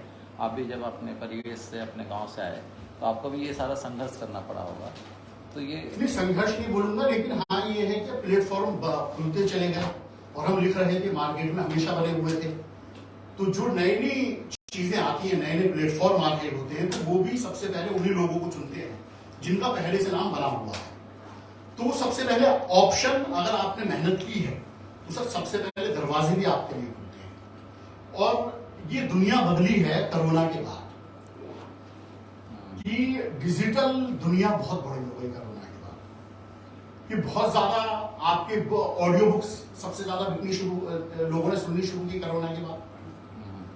वेब सीरीज ने कोरोना के टाइम पीरियड में कमाल काम, जो उनके सब्सक्राइबर जितने उनके टारगेट्स थे कि 5 या 6 साल में आएंगे, उसे विद इन 1 ईयर कोरोना के टाइम पीरियड में सब्सक्राइबर उनको मिल गए। तो डिजिटल प्लेटफॉर्म सारे बड़े हुए, तो उसमें हमें फायदा। जैसे अभी चर्चा में आया कि आजकल नए नए सब्जेक्टों पे भी लेखन जैसे बढ़ने लगा है, कृषि पे है, और जैसे दिल की बीमारी पे है तो हेल्थ पे है, और अब जैसे पोइट्री भी है, तो पोइट्री और इस टाइप के सब्जेक्टों में ऑडियो प्लेटफॉर्म्स पे क्या फ्यूचर है? सर बहुत अच्छा फ्यूचर है। शुरू में जब मेरे पास पहली बार एक नाम लेके बोलूं पॉकेट एफएम वाले आए, तब तक कोई जासूसी किताब थी नहीं। कोरोना के टाइम पीरियड की बात बता रहा हूँ। उन्होंने मुझसे बोला, उनके सीईओ का फोन आया मेरे पास बेंगलोर से, उन्होंने बोला हम आपकी किताब लेना चाहते हैं कुछ, और उनके ऊपर ऑडियो बनाना चाहते हैं, ऑडियो। तो मैं मन में हंसा, मुझे लगा यार 250 पेज की किताब कौन सुनेगा। मैंने कहा पागल हो गए हैं, 250 एक दो चार पेज की किताब हो तो आदमी सुन लेगा, 250 पेज की किताब कौन सुनेगा कान में लगा के आवाज से। तो मुझे लगा ये तो प्रोजेक्ट फेल हो रहा है। तो मैंने उनको नजरअंदाज किया, मैं क्या बात कर रहा हूँ कहाँ, तो मैंने बहुत हल्के में लिया, तो मैंने मना कर दिया था। फिर उनका 10-15 दिन बाद फोन आया, तो मुझे फिर उन्होंने बोला हमें जो फंड करना है, तो उन्होंने पॉकेट एफएम भी तो बड़ा प्लेटफॉर्म नहीं था, तब तक नाम नहीं था। तो उनके मुंह से एक चीज निकली, या तो टाइम्स ऑफ इंडिया किसी का नाम निकला कि वो उनको फंड कर रहे हैं। तो मुझे लगा यानी कि सीरियस लोग हैं, बड़े लोग हैं पीछे। तो मैंने उनको बोला कि भाई आप एक काम करो, शॉर्ट स्टोरीज बनाओ। मेरे पास शॉर्ट स्टोरीज भी बहुत है, मेरी 100 के आसपास शॉर्ट स्टोरीज भी, आप शॉर्ट स्टोरीज बना लो। तो मैंने उन्हें समझाया 250 पेज की कौन किताब लिखेगा, मैंने उन्हें समझाया। तो बोला अच्छा हम बताते हैं आपको, थोड़ा रिसर्च करके। फिर उसका फोन आया, बोला नहीं जी हमें तो आपकी किताबें ही चाहिए, हमने पूरी रिसर्च कर चुके हैं, मार्केटिंग है, तो आप ये बताओ पैसे क्या दोगे। तो अच्छा मैं तब भी यही सोच रहा था कि होना कुछ नहीं है। तो मैंने उनको बोला, मैंने कहा आप एक काम करो, मुझसे 2 किताबें फ्री में ले लो। बिल्कुल ईमानदारी से आपको सच्ची घटना बता रहा हूँ, नाम लेके बता रहा हूँ, पॉकेट एफएम का। मैंने उनको बोला 2 किताब फ्री में ले लो, 2-3 महीने चलाओ उसे, अगर कोई रिजल्ट निकलता है तो मुझे लगा इनसे पैसे क्या मांगूंगा, जो मुझे खुद ही नहीं लग रहा काम होने वाला, और थोड़े बहुत पैसे मांगूंगा तो उससे मैंने कहा मेरे पे भी फर्क नहीं पड़ेगा, तो मैंने कहा इनसे पैसे क्या मांगे, तो मैंने कहा आप फ्री में ले लो, 2-3 महीने चला के देखो पहले, फिर डील करेंगे। बोले नहीं आप कुछ डील कर लो, पैसे ले लो। मैंने कहा टेंशन मत लो, मैं कोई केस वेस नहीं करने वाला हूँ आपके, मैं लिख के दे रहा हूँ 3 महीने तक फ्री है। सर उन्होंने किताब बना दी, किताब बना दी, और वो किताब जो बनाई उसके 1-1.5 महीने बाद ही सर वो किताब जो थी मेरी पहली किताब थी, वो 1-1.5 लाख लोगों ने सुनी। क्या बात, हो पहले महीने पहले इतने संस्करण बिकते ही नहीं इतने जल्दी। और मुझे झटका लगा हाँ। कि 1-1.5 लाख लोगों ने कहानी ये किताब पढ़ी, तो मेरे लिए शॉकिंग था कि मैंने कहा इतनी किताबें तो एक साथ आज की डेट में कोई नहीं पढ़ता, और मैंने कहा तो 1-1.5 महीने में रिजल्ट है। सर मैंने बताया ना, आप प्रतिलिपि मेरी किताब जाके देखें, 5-6 मिलियन किताबें एक किताब बिकी पढ़ी गई है, यानी जो 5-5 लाख किताबें पढ़ी गई हैं उनका मैं नाम भी नहीं लेता हूँ। और मिलियंस तो बड़ी बात है। मिलियंस में किताबें हैं, यानी 3-4-5 लाख किताबें प्रतिलिपि पे जो मेरी पढ़ी गई हैं वो मुझे बड़ा नॉर्मल लगता है, क्योंकि ऊपर जो किताबें वो मिलियंस में है, और उन्होंने मुझे सबने बहुत बड़े अमाउंट दिए। सबसे शायद मैंने पहले जासूसी उपन्यासकार हूँ, सबसे ज्यादा पैसे लोग मुझे देके जाते हैं, कोई भी नया प्लेटफॉर्म होता है। बड़ी बात है ये, सच तो उनसे फिर मैंने डील की और अच्छी खासी अमाउंट की, फिर मेरा भी कॉन्फिडेंस आया। तो बहुत बढ़िया दुनिया है, बहुत कमाल दुनिया पोएट्री है। में फ्यूचर है क्या, पोएट्री और इस टाइप में? देखो पढ़ने की किताबें सब जगह जाती हैं, आपकी ब्रांड बनने की जरूरत है, ब्रांड। मुझे लगता है। जैसे मेरे ही दोस्त हैं कुमार विश्वास, हाँ, वो पोएट्री में ब्रांड है वो आदमी, पोएट्री में ब्रांड समझ गए। तो आपने अल्टीमेट किताब अच्छी लिखनी तो पहली जरूरत है, लेकिन साथ में अच्छी किताब लिखने के साथ साथ आपके ब्रांड वैल्यू की भी जरूरत है। कि अगर चेतन भगत का नाम होगा किताब के ऊपर, हालांकि काम से ही नाम बनता है, काम से नाम हवा में नहीं बन जाता है किसी का, तो वो नाम होगा तो आप उसे उठाएंगे फिर उसके वाह क्या बात। तो फर्क होता है। बहुत मैडम सर शर्मा जी, नहीं, जैसा कि आपने कहा कि ये वो पूरा स्तर चेंज हुआ है, बदला है, ऑडियो फॉर्म में हम आए हैं और वर्चुअल वर्ल्ड में आए हैं किताबों को लेकर, तो हमारा ऐसा सोचना था कि कुछ ऐसा सोचते हैं हम कि पहले जो पाठक गण होता था वो, जैसा कि अमित जी ने कहा कि हर पाठक को शुरुआत से साहित्य पूरा पता था। इस शुरू करिए आप, बल्कि कालिदास की चीजें भी अगर हिंदी में मिल जाती, जो संस्कृत वाले थे वो पढ़ते थे, जो साइंस के लोग थे वो भी सारा साहित्य पढ़ते थे हम। शुरुआत होते हुए धर्मवीर भारती जी, कमलेश्वर जी और यादव जी, राजेंद्र यादव जी, किसी का भी नाम लीजिए आप, तो हम लोग सब तरीके की पढ़ते हुए आगे आते थे। आजकल की जो जनरेशन है उसको इस तरीके से उपलब्धता है कि वो सिर्फ एक लिमिटेड चीज पढ़ पा रहे हैं, तो एटमॉस्फेयर वो क्रिएट होना चाहिए कि पूरा साहित्य आए, तब जो अगर जैसा कि उन्होंने कहा कि एक स्तर पे आने के लिए लेखन के लिए या साहित्य समझने के लिए तो हमारा पूरा साहित्य समझना चाहिए। भले ही हम लोग जो थे हम साइंस के थे, लेकिन हमको जो आपने बताया रीतिकार भी पता था, बिहारी भी पता था, कबीर भी पता था, हर चीज पता था। तो वो अब जैसे कि आप लोग इस स्तर पे आ गए हैं अमित जी, आप लोग इस तरीके से अब एक्सपोजर है, तो वो एटमॉस्फेयर किस तरह क्रिएट किया जा सकता है आज की जनरेशन के लिए, कि वो वहां तक पहुंच सके हमारे बच्चे, युवा पीढ़ी।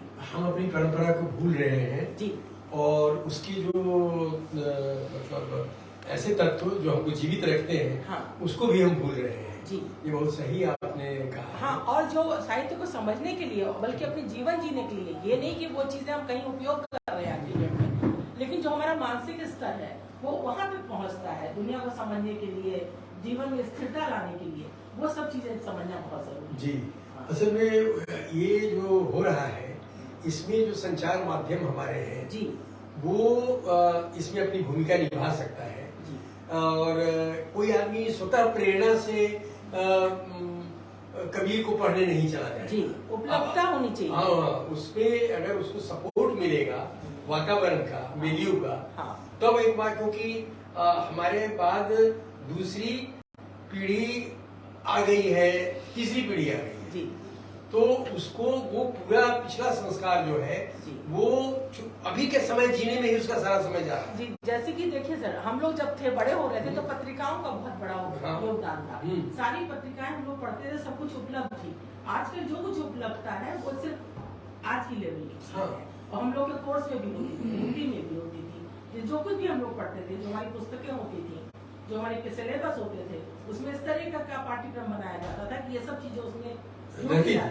हम लोग छोटे बच्चे थे, हमें नहीं पता था कि हमें बिहारी पढ़ना है, कि हमें कमलेश्वर पढ़ना है, हमें क्या पढ़ना है। बस सामने एक पड़ोसी जाती थी, हम पढ़ते जाते थे। नहीं, अब वो दौर तो मैंने कहा ना कि अभी का जो मिलियो है उसको बदलने की और नए सिरे से उसको कैसे प्लान करने की जरूरत है। क्योंकि अभी जो रीडिंग हैबिट है, जैसे कि इनका लाखों में वो सुना जाता है, वो एक अलग है। रीडिंग हैबिट लोगों की मतलब परिस्थितियों के कारण खत्म हो रही है। जैसे अखबार हम लोग अभी बॉम्बे के इसमें ये देख लीजिए, शाम तक न्यूज़पेपर रहता था, स्टॉल बना रहता था कि सुबह में आप नहीं जाइए, 1 बजे चले जाइए, 2 बजे चले जाइए, आपको मिल जाएगा, वो बैठा हुआ है। अब 10 बजते बजते अपनी दुकान बढ़ा देते हैं, 10 बजते बजते अखबार चला जाता है अपना जहाँ। तो मैंने पूछा कि भाई तुम्हारी दुकान ऐसी खाली पड़ी रहती? कहा कि कुछ नहीं, लोग मोबाइल पर देखने लगते हैं, 10 बजे तक देखते हैं, उसके बाद कोई अखबार नहीं खरीदता। तो अभी मैं टाइम्स ऑफ इंडिया गया हुआ था किसी दोस्त से मिलने अपने नवार टाइम्स में, तो वो कह रहे थे कि भाई बहुत संकट है, तो 30% अखबार का सर्कुलेशन गिर गया है। सर, जो हमारी बहुत पॉपुलर जो हमारे टीवी के चैनल्स हैं, उनको भी बहुत कुछ कर लिया, बहुत ऊपर आ गए, लेकिन अपनी पूरी जनरेशन को आगे लाने के लिए जो आपने कहा वो आगे आना चाहिए। जो आप उपलब्ध करा रहे हैं बच्चों को, वीडियो गेम है, ये है, उसके एक से एक संस्करण निकलते आ रहे हैं। अब एक चीज तो दीजिए ना, जो हमारे जैसे हमारी एज के लोगों के लिए एक प्रोग्राम तो बनाइए ना, जो कि सोसाइटी चीजें हम देख सके या नए लेखकों को हम समझ सके कौन लेखक है। कोई प्लेटफॉर्म ऐसा नहीं है जो कि अब ढूंढे जाकर कि यहाँ पे ये है, यहाँ पे वो है, लेकिन जो बड़े सहजता से उपलब्धता होती थी वो अब नहीं। आपको एक दौर था, अभी से 1 साल पहले तक या 1.5 साल पहले तक, जब आप किसी विषय पर चर्चा करने के लिए जो लोग आते थे, उसमें गंभीर पत्रकारों को भी बुलाते थे, जो नवार टाइम्स के भी होते थे, एक्सप्रेस के होते थे, टाइम्स ऑफ इंडिया से होते थे, हटा दिया उनको। अब सिर्फ पार्टी के प्रवक्ता होते हैं जो आपको बताएंगे कि क्या हो रहा है। जी सर, किसी भी क्षेत्र में आप हो, कहीं भी सफलता के लिए आपको अपना सब कुछ साहित्य समझना बहुत जरूरी है। जैसे अमित जी ने कहा, वो लिख रहे हैं उपन्यास इस तरीके के, जासूसी लिख रहे हैं, लेकिन यहाँ तक पहुँचने में उन्होंने सारा साहित्य हमारा पढ़ा है, 40 साल लगा दिए, सब कुछ समझा है, तो वो हमको जरूरत है इस तरीके की। बिल्कुल। हाँ आनंद जी। सुरेश जी और अमित जी, बहुत विचारोत्तेजक परिचर्चा है, आपको धन्यवाद। एक प्रश्न है, हिंदी का लेखन परिदृश्य और व्यावसायिक लेखन परिदृश्य और अंग्रेजी का ये दोनों में क्या बड़ा फर्क आप महसूस करते हैं, और नए लेखकों के लिए क्या सुझाव, जो चुनौतियां? देखो, नो डाउट अंग्रेजी का इसके लिए फर्क है हिंदी और अंग्रेजी में, और ये फर्क शायद रहने भी वाला है। इसमें टैलेंट का कोई लेना देना नहीं है। मैं जो सीधी ईमानदारी की बात होती है, रीजन क्या है, उनके पास एक बड़ा वर्ग है जो कि अंग्रेजी भाषा है। जैसे अंग्रेजी में जब फिल्में बनती हैं तो दुनिया भर में एक बड़े प्लेटफॉर्म उनके पास थिएटर होते हैं, कंट्री बहुत हैं जहाँ देखे जाते हैं, इसके लिए उनके पास बजट्स होते हैं ज़्यादा। तो उसी तरह से लेखक भी हैं कि जब वो लेखक हैं, अगर हम हिंदी में किताबें लिख रहे हैं और वो अंग्रेजी में लिख रहे हैं, तो टैलेंट से इसका कोई भाषा का फर्क है। तो बिना शक अंग्रेजी एक बड़ा वर्ग आपको देती है, पाठक वर्ग। हिंदी उससे कम देती है। अच्छा, ये दौर अब बदलने लगा। अब अच्छी बात जो लगती है, मैं एक तो बड़ा आशावादी टाइप का आदमी हूँ, बड़ा नेगेटिविटी अपने आसपास होती है। तो होता क्या है कि आज की डेट में आप किसी भी भाषा में लिखो, आप कमाल लिखने चाहिए सर, ट्रांसलेशन के माध्यम खुद बहुत बड़ी बात है, ट्रांसलेशन हो रहा है। समझिए, आज हमारी खुद की किताबें अभी अंग्रेजी में, मराठी में, पंजाबी में अभी किताब आई है, मराठी में 3 किताबें आने वाली हैं, अंग्रेजी है, मेरे पास डिमांड है मलयालम, तमिल, तेलुगु की भी, जिसके लिए मैं ट्रांसलेटर ढूंढ रहा हूँ। तो हमें तो अब ये लगता है कि हम अब जरूर अच्छा लेखन की जरूरत है। ये पहले फर्क होता था, पहले फर्क होता था कि आप अंग्रेजी में लिख रहे हो तो तभी आप पढ़े जाएंगे। अभी तो आप किसी भी भाषा में लिख लो, आपका नाम होना चाहिए, आप फिर ट्रांसलेशन अपने आप को प्रकाशित करने लगते हैं, समझिए सब भाषाओं में किताबें पहुंच जाती हैं। अभी ये दीवारें टूट रही हैं और बहुत अच्छा समय है, मैं अगेन रिपीट करके बोल रहा हूँ, लेखकों के लिए कमाल टाइम है। लेकिन दुर्भाग्य ये है कि लेखक खत्म होते जा रहे हैं। ये आज की डेट में कोई लिखना पसंद नहीं करता है। तो हम कई बार चैनल में होते हुए, परसों की बात बता रहा हूँ, तो मैं चैनल में था कहीं, तो वहां पे 2 यंग लड़के थे। तो उनका हेड पूछ रहा था, भाई तुम एक काम करो, कुछ लिखना शुरू करो। समझिए लेखक ही नहीं मिलते अच्छे लेखक। तो लेखक बनना आज की डेट में बहुत ज्यादा जरूरी है और इसको व्यवसाय समझें। इसको ऐसा ना समझें आप जिंदगी खराब करोगे। शायद पहले वालों ने जिंदगी खराब की है, मैं नहीं कह रहा हूं पहले वालों ने नहीं किया। तो वो कई बार क्या है, उनको देखकर डर जाते हैं, उनको देख के डर जाते हैं। जैसे मैंने भी कई लोगों की जिंदगी खराब की है, ये भी मैं बताऊंगा आपको मैंने कैसे कई लोगों की जिंदगी खराब की है। मेरे एक परम मित्र थे, परम मित्र क्या उम्र में मुझसे बड़े थे, उनका नाम था मोहनलाल बंसल। तो मैं डिस्कशन करता था, जैसे केशव जी से कहानी का डिस्कशन करने लगूं तो उनको एक दिन लगने लगा लेखक तो मैं भी अच्छा मुझसे मेरे पास रह के आदमी को ये तो लगता नहीं कि आदमी लेखक बनना कोई बुरी बात है। तो मेरे से तो आदमी साथ में रह के यही सोचेगा लेखक बनना तो बहुत अच्छी बात है भाई, नाम भी है, पैसा भी है, इज्जत भी है, अखबारों में इंटरव्यूज भी प्रिंट हो रहे हैं, स्टार वैल्यू आपकी। तो मुझे देखकर कई लेखक बनने चले। अच्छा मैं उनको समझाता भी था, भाई लेखक मत बनो, ये तुम्हारा डिपार्टमेंट नहीं है। तो एक होता जबरदस्ती लेखक बनना, एक होता सकते हैं, मैं नहीं कर सकता। एक लेखक है सुभाष चंद्र बोस की एक पुस्तक आई एक है। ऐसा लेखक होता है जो सर अंदर से निकलता है, जिसको रात को बिना लिखे नींद नहीं वो आती। क्वेश्चन मैं आपसे पूछने वाला हूं। जो जिसको रात को लिखे बिना नींद नहीं आती, क्या जिसका बीवी से झगड़ा इस बात को होता है, सर कई लेखक होते हैं जो वो सच्चे लेखक होते हैं कि उनको छपने से मतलब नहीं है, छपे या ना छपे हमने तो लिखना, वो लेखक है, वो असली लेखक है। नींद नहीं आएगी। हाँ नहीं आएगी, खाना है नहीं होगा। हाँ हमारे भी थे जैसे सुभाष चंद्र त्रिपाठी, वो लिखते हैं खूब, उनकी भी एक पुस्तक आई है। हाँ नहीं क्या इस बात से बिल्कुल सहमत हूँ जी, आपकी इस बात से बिल्कुल सहमत हूँ कि लिखने का है तो आदमी अब घर वाली जैसे 2-4 घंटे तक मैं पहले सोचता हूँ फिर लिखता हूँ, रोज एक वो लेख समझते लिखते हैं रोज कि 4 घंटे से बेवकूफ बनाने कुछ कर नहीं रहे, कुछ करते हैं धरते हैं। अब मैं उसको क्या समझाऊंगा, भैया 4 घंटे से मैं सब पढ़ता हूँ, दूसरी जगह सोचता हूँ कि भाई क्या लिखूँ को अलग डिफरेंट हो। तो ये लिखना ने हर किसी के बस की रोक भी नहीं है और कुछ भी लिखना है यार बात उसको कौन पढ़ेगा। अभी जो आपकी पुस्तक आई कौन सी हो? वो तो मियाँ कलम के कारनामे में, वो आई है। तो वो तो जानते हैं अमित जी भी। देखो सफल होना नहीं होना अलग बात है। हाँ सफल होना नहीं होना अलग बात है। सफल होना का मतलब नहीं है, वो कहानियां जो है 1968 में लिखी गई है और नई दुनिया में खूब छपी है, लाइन से छपी है। और वो लेकिन वो फिर मैंने चूंकि सरकारी नौकरी में आकर फिर लिखना छोड़ दिया था, तो ये सबसे बुरी बात होती है लिखना छोड़ देना। ये खराब बात है, वो सही है लेकिन छपो या मत छपो, हाँ, लिखते रहो लिखते रहो आप। लेकिन उसके बाद रिटायरमेंट के बाद अभी फिर लिखना चालू कर, चलिए। बाकी पहले मतलब बीच में छोड़ दे। रेखा जी कुछ पूछना है? सर जैसे कि आपने कहा कि उन दोनों लड़कों को लिखने के लिए बोला उन्होंने, तो उन्होंने नहीं मतलब मना नहीं लिख ही नहीं पाएंगे ना। लिख नहीं पाए। देखिए मैं इनको बोल दूं किसी को यहाँ पर कि आप लिखो, जी या मेरी बात सुनकर कोई इंस्पायर हो जाए और लिखना जबरदस्ती शुरू कर दे, लेकिन 2 दिन कुछ बाद लोग सर कोशिश भी करते हैं, लेकिन क्या कारण है कि लेखकों की जो संख्या है वो लगातार कम होती जा रही अब मैं तो खुद बोल रहा हूँ, रीजन क्या है कि आज के पढ़ते डेट में नहीं लोग। लेखक बहुत कम होते। एक तो समय ऐसा है कि अभी जैसे इन्होंने बोला, बहुत अच्छी बात बोली कि लिखने से ज्यादा पढ़ना बहुत जरूरी है। जी अगर आप एक किताब लिख रहे हैं तो 40-50 किताबों का पहले पढ़ा तो आपने बहुत कुछ हो, लेकिन उसकी भी एक रिसर्च होनी चाहिए। तो इतना समय ही लोगों के पास नहीं है। अच्छा अब आज की डेट में जैसे भी थोड़ी देर पहले मुंशी प्रेमचंद जी के बारे में बात हो रही थी, कि वो बड़े अभावों में रहे। मुझे नहीं लगता वो अभावों में रहे। क्यों नहीं लगता, मैं आपको बताता हूँ। सिंपल है, उस टाइम पीरियड में जब मुंशी प्रेमचंद जी अपना जीवन गुजार रहे थे, तब पैसे की वैल्यू नहीं थी। तब ये इस तरह के जीवन का कोई मकसद ही नहीं था।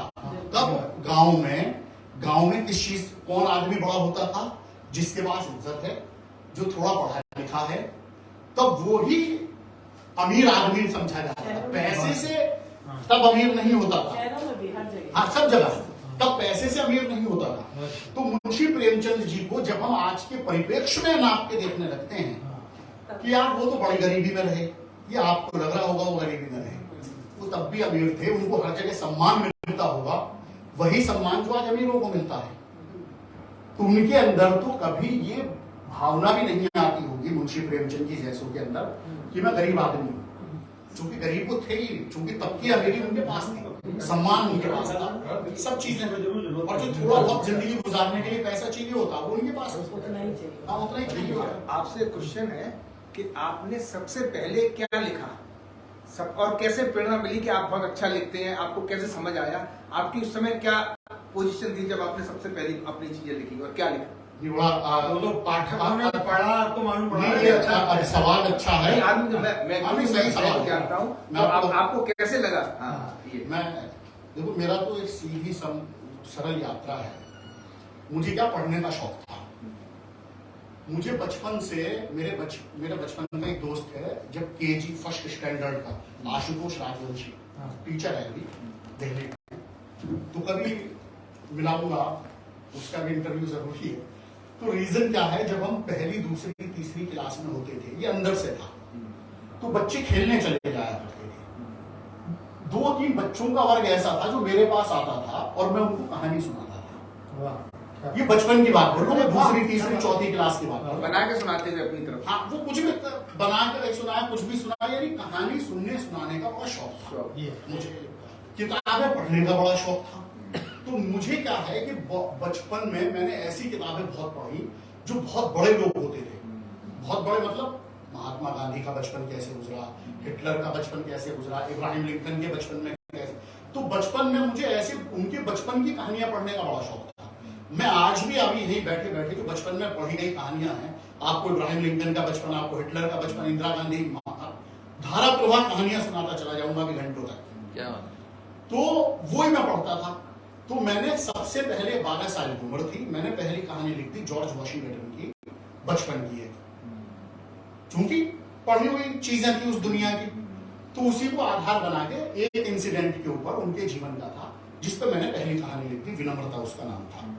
सर पहली कहानी छपे, वाह, पहले मैंने लेखक बनने की, मुझे तो पता भी नहीं था 12 साल का बच्चा क्या होता है, तो लेखक बनना मेरा को टारगेट थोड़ी था। तो 12 साल की उम्र में पहली कहानी छपी, अखबार में पहली बार अपना नाम देखा, बिल्कुल सीधे सरल ईमानदारी से। सर अच्छा लगा नाम देखना, उस पहली बार नाम देखना अच्छा लगा, तो उस नाम ने दूसरी कहानी लिखने के लिए प्रेरित किया। दूसरी कहानी लिखी, सर सिलसिला चल पड़ा। सिलसिला चल पड़ा, गाजियाबाद से एक अखबार निकलता था, दैनिक हिंट, अभी भी निकलता अभी भी है, अच्छा निकलता अभी भी निकलता है। दैनिक हिंट सर उन्हें छापा करते थे, कमल सेठरी नाम था। हमें ये क्रेजी नहीं था बड़े अखबारों में छपना, बस छपना है, लिखना है और छपना है। कमल सेठरी जी छापा करते थे। वहीं से गाजियाबाद में एक और अखबार निकलता था, दैनिक प्रलियन का। ये मैं बिल्कुल बचपन की जो शुरुआत की वो बात बोल रहा हूँ, 14-15 साल की उम्र की। तो मेरा 15 साल की उम्र में उन्होंने धारावाहिक छाप दिया, कमल सेठरी जी ने दैनिक हिंट में। सबसे पहला धारावाहिक 15 साल की उम्र में उपन्यास उन्होंने छापा। कितनी बड़ी बात है। फिर उनको देखकर तेलुराम काम्बोज जी ने बोला कि हमें भी किताब दो, हम तुम कहानी मत लिखो, उपन्यास लिखो, हमारे लिए भी लिखो। फिर उनके लिए लिखा, तो एक सिलसिला था। फिर एक दिन मुझे कमल सेठरी जी ने अंदर बुलाया, तो मेरी एक कहानी थी, तो कमल सेठरी जी ने बुलाया जो दैनिक हिंट के ऑनर थे। तो उन्होंने अपने स्टाफ को बोला हुआ था, मेरे ऊपर बहुत लोगों का आशीर्वाद था, बहुत बढ़िया। मैं वाह, क्या बात है। अगर आप अच्छा काम करते हो, मुझे लगता है बहुत लोग जोड़ते हैं आपके साथ। हाँ, सही बात। तो उन्होंने अपने स्टाफ को बोला हुआ था, वीकली अखबार था दैनिक हिंट, तभी डेली हुआ था। तो उन्होंने, उनके स्टाफ में एक एडिटर थे, रमेश नाम था, उन्होंने स्टाफ को बोला हुआ था, इस बच्चे, ये बच्चा कुछ भी लिखे, छापो। मैं इसका डेली अपने अखबार में नाम लिखना चाहता हूं। क्या बात है, क्या बात है, कमल very सेठी good. जी की बात प्रोत्साहन मिला। क्या बात है। नहीं सर, अगर आप मेहनत से काम कर रहे हैं करते हैं ना, तो प्रोत्साहन मिलता आपकी है। जिंदगी में कमल सेठी जैसे लोग आने वाले हैं। आने वाले। मैं सबके लिए बोल रहा हूँ। सही, सही। तो और जब फिर एक दिन उन्होंने मुझे अपने ऑफिस में बुलाया, तो मेरी एक कहानी थी, तो उन्होंने अंदर बुलाया और बड़ा मजेदार इंसिडेंट है। उन्होंने बोला ये कहानी छपने योग्य नहीं है हिंट में। तो मुझे लगा हो सकता है खराब लिखी हो। अच्छा, मैं ना सुनने की आदत नहीं रही थी 15 सर, जहाँ बेचते थे छप जाती थी कहानी। हाँ, तो जरा कॉन्फिडेंस बहुत हाई था, धक्का लग गया। कॉन्फिडेंस बहुत हाई रहा बचपन से। तो हमने वो ये हमारे अखबार में छपने लायक नहीं, कमल सेठी जी। तो मुझे झटका लगा। तो मैंने क्या, अब फिर उन्होंने पॉज लिया, अपने आप बोले देखो तुमने बहुत लिख लिया यहाँ, अभी कुछ बड़े अखबारों में जाओ। और उन्होंने फोन लगाया जयप्रकाश भारती जी को, नंदन हिंदुस्तान। कहाँ? उन्होंने उनको बोला, नंदन बहुत नंदन में भेजा, वहां से हिंदुस्तान, नवभारत टाइम्स, पंजाब केसरी, ये यात्रा ये शुरू सिलसिला शुरू हुआ। फिर कमलेश्वर जी का मैं नाम ले रहा हूँ। कमलेश्वर जी का मुझे पता नहीं था कि वो कमलेश्वर जी। हमने सारिका, चूंकि 16-17 साल उम्र हो गई थी, तो वहां पे नेशनल हेराल्ड में एक सब एडिटर थे, वो भी मेहरोत्रा जी। उन्होंने मुझे कमलेश्वर जी से मिला दिया। हम तो बच्चे, कमलेश्वर जी मेरी गंगा मैगजीन में कहानियां छापने लगे, बड़े प्यार से बातें करते थे मुझसे। अब गंगा में छपना समझ नहीं आता था, नवभारत टाइम्स में छपना समझ आता था, पंजाब केसरी में छपना समझ आता था, चूंकि किताब अखबार बहुत बिकता था, गंगा बिकती नहीं थी। तो अब एक दिन मुझे आज तक वो दृश्य याद है। कमलेश्वर जी को आदत थी, कॉफी पीते थे और सिगरेट से 2-3 ही कश लगाते होंगे, बाकी सब। और मैं उनके सामने बैठा हुआ, उनका एक गंगा के प्रदूषण पे इशू निकाल रहे थे, गंगा मैगजीन और गंगा के प्रदूषण पे इशू। मैं उनकी गंगा मैगजीन को लेके वैसे फ्रस्ट्रेशन में था। मैंने कहा किताब बिकती नहीं है। तो वो गंगा के प्रदूषण में बात करने लगे। मैंने उनको फिलो में बोल दिया, मैंने कैसे इसे पढ़ाएगा, गंगा के प्रदूषण का पूरा इशू निकाल रहे हो। मैंने कहा इसमें कुछ पेज फिल्म के डालो, कम से कम 2-1 पेज। ये मैंने कमलेश्वर जी को बोला, इसमें 1-2 पेज क्रिकेट के डालो, एक कुछ बाल साहित्य के हो। मैंने कोई मैगजीन उठाएगा तो कम से कम कुछ पन्ने तो उसके लिए पढ़ने लायक होंगे। मुझे कमलेश्वर जी की आज तक बात याद है। उन्होंने मुझे रुक दिया, मुझसे उन्होंने एक लाइन बोली, उन्होंने, ये आप कमलेश्वर से कह रहे हैं? क्या बात है। अच्छा, मुझे लगा मैं कमलेश्वर को मैं हूँ कमलेश्वर जी को मैं सारिका वाले कमलेश्वर का मैंने नाम सुना हुआ था। मुझे ये पता नहीं था कि वही कमलेश्वर है जिनसे मैं रोजाना मिलता हूँ। तो मुझे लगा यार बड़ा ही वो है। तो हम छोड़ के चले आए। हम नीचे उतरे, नेशनल हेराल्ड, वहीं उनका गंगा मैगजीन का ऑफिस था नीचे, वो भी मेहरोत्रा जी कर रहा है। तो मैं नीचे उतरा, मैंने कमलेश्वर जी की उनसे बुराई की ईमानदारी से। मैंने कहा बहुत ही बुरा भाई इनके अंदर। तो क्या हुआ, वो भी मेहरोत्रा जी ने बोला, मैंने कहा ऐसे ऐसे मैं किताब तो मिलती नहीं। ये मैंने कहा मैं फिलो में उनको बोल दिया, गंगा की प्रदूषण का विषय निकाल रहे हो, मैं इसमें पढ़ेगा कौन? तो सर वो भी मेहरोत्रा जी डर गए। आपने कमलेश्वर को बोल दिया। तो मैंने कहा क्यों, क्या हुआ इसमें? अरे आप नहीं जानते वो कौन। अब उन्होंने मुझे उनके डिटेल उससे कनेक्ट किया, सारिका से। अब मुझे भी झटका लगा। मैं अगले दिन उनसे मिलने पहुंचा, कमलेश्वर जी से। मैंने उनको बोला सॉरी मैं जानता नहीं था आप वही कमलेश्वर हैं। वो सब हंसे। मेरे इस क्षेत्र में आने के सबसे बड़े विरोधी कमलेश्वर जी थे, क्योंकि मैं तब नवभारत टाइम्स, पंजाब केसरी छोड़ने लगा था और मैंने डायमंड कॉमिक्स ये सब ज्वाइन करने शुरू कर दिए थे। तो मैं उनको दिखाया करता था, मेरे डायमंड कॉमिक्स छपे हैं कमलेश्वर जी को। तो मुझसे बोलते थे तुम इस क्षेत्र में जाओ। उनकी एक लाइन मुझे आज भी याद है, जो मुझसे बोलते थे, तुम अभी कच्ची मिट्टी हो, जिस रूप में चाहोगे ढल जाओगे। क्या बात है। तुम अभी साहित्य के दुनिया में रहो। मैंने सब दुनिया देखी हुई है कमलेश्वर जी को। ये होता ना, ये फिल्म भी, उपन्यासों की दुनिया भी, कमर्शियल दुनिया भी, साहित्य। लेकिन तब मैं बात नहीं समझा उनकी, अच्छी थी या बुरी, लेकिन मैं इस दिशा में बढ़ता चला। अंतिम प्रश्न, अंतिम प्रश्न। एक बहुत ही मतलब लीक से हटके सवाल है, टेक्नोलॉजी से रिलेटेड है। आज लेखकों को मतलब अमेरिका में तो हॉलीवुड स्ट्राइक पर है और हमारे यहाँ सो रहे लोग, लेखक लोग सो रहे, लेकिन चैट जीपीटी और आर्टिफिशियल इंटेलिजेंस का जो है बहुत बड़ा खतरा लेखन के तो चैट जीपीटी को मैं अच्छे से जानता हूँ और सही नाम ले रहे हैं आप। सर कोई डरने की जरूरत नहीं है चैट जीपीटी आर्टिफिशियल। रीजन क्या है मैं आपको बताता हूँ। कंटेंट, हाँ। रीजन चैट जीपीटी, आपने सवाल बड़ा सही पूछा है, लेकिन चैट जीपीटी से यूं घबराने की जरूरत नहीं है सर, वो आपको नहीं दे सकती कहानियां। हाँ। चैट जीपीटी का अपना एक दायरा है, वो बिल्कुल वैसी है जैसे एक क्लास के अंदर बैठकर, जैसे न्यूयॉर्क फिल्म एकेडमी से एक लड़की पढ़ के आई, तो मैंने उनसे पूछा, वो स्क्रीन प्ले का कोर्स करके आई, तो मैंने उनसे पूछा क्या सीखा, मैं थोड़ा हम भी सीख ले न्यूयॉर्क में क्या सिखाया गया। तो उन्होंने बताए बहुत सारे फॉर्मेट। सब वो सारे फॉर्मेट पता है क्यों गलत साबित हो जाती है? कि जब 50 बच्चों को आप एक राज की बात बता रहे हो, कहानी ऐसे लिखनी चाहिए, सर हमारे जैसा आदमी सोचता है इसी अंदाज में तो नहीं लिखना, ये तो 50 लोग जानते हैं। अब जो ये बात बोल रहे हैं कि ऐसे लिखना गलत होता है, सर वहीं से तो खेल शुरू होता है। तो इसके लिए चैट जीपीटी से घबराने की जरूरत नहीं है। चैट जीपीटी और आर्टिफिशियल इंटेलिजेंस यानी सर वो तो एक कंप्यूटर अपने हिसाब के चीजें कहानियां बनाएगा। सही बात। और मैंने करके देखा हुआ चैट जीपीटी, कुछ नहीं होने वाला, लेकिन हाँ लोगों को मदद, एक असिस्टेंट की कमी पूरी करेगा।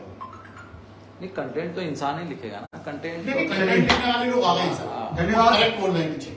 धन्यवाद सभी का। अगले महीने भी 2 कार्यक्रम है, उसकी घोषणा हम शीघ्र करेंगे। एक फोटो सामने बैठ के तीनों का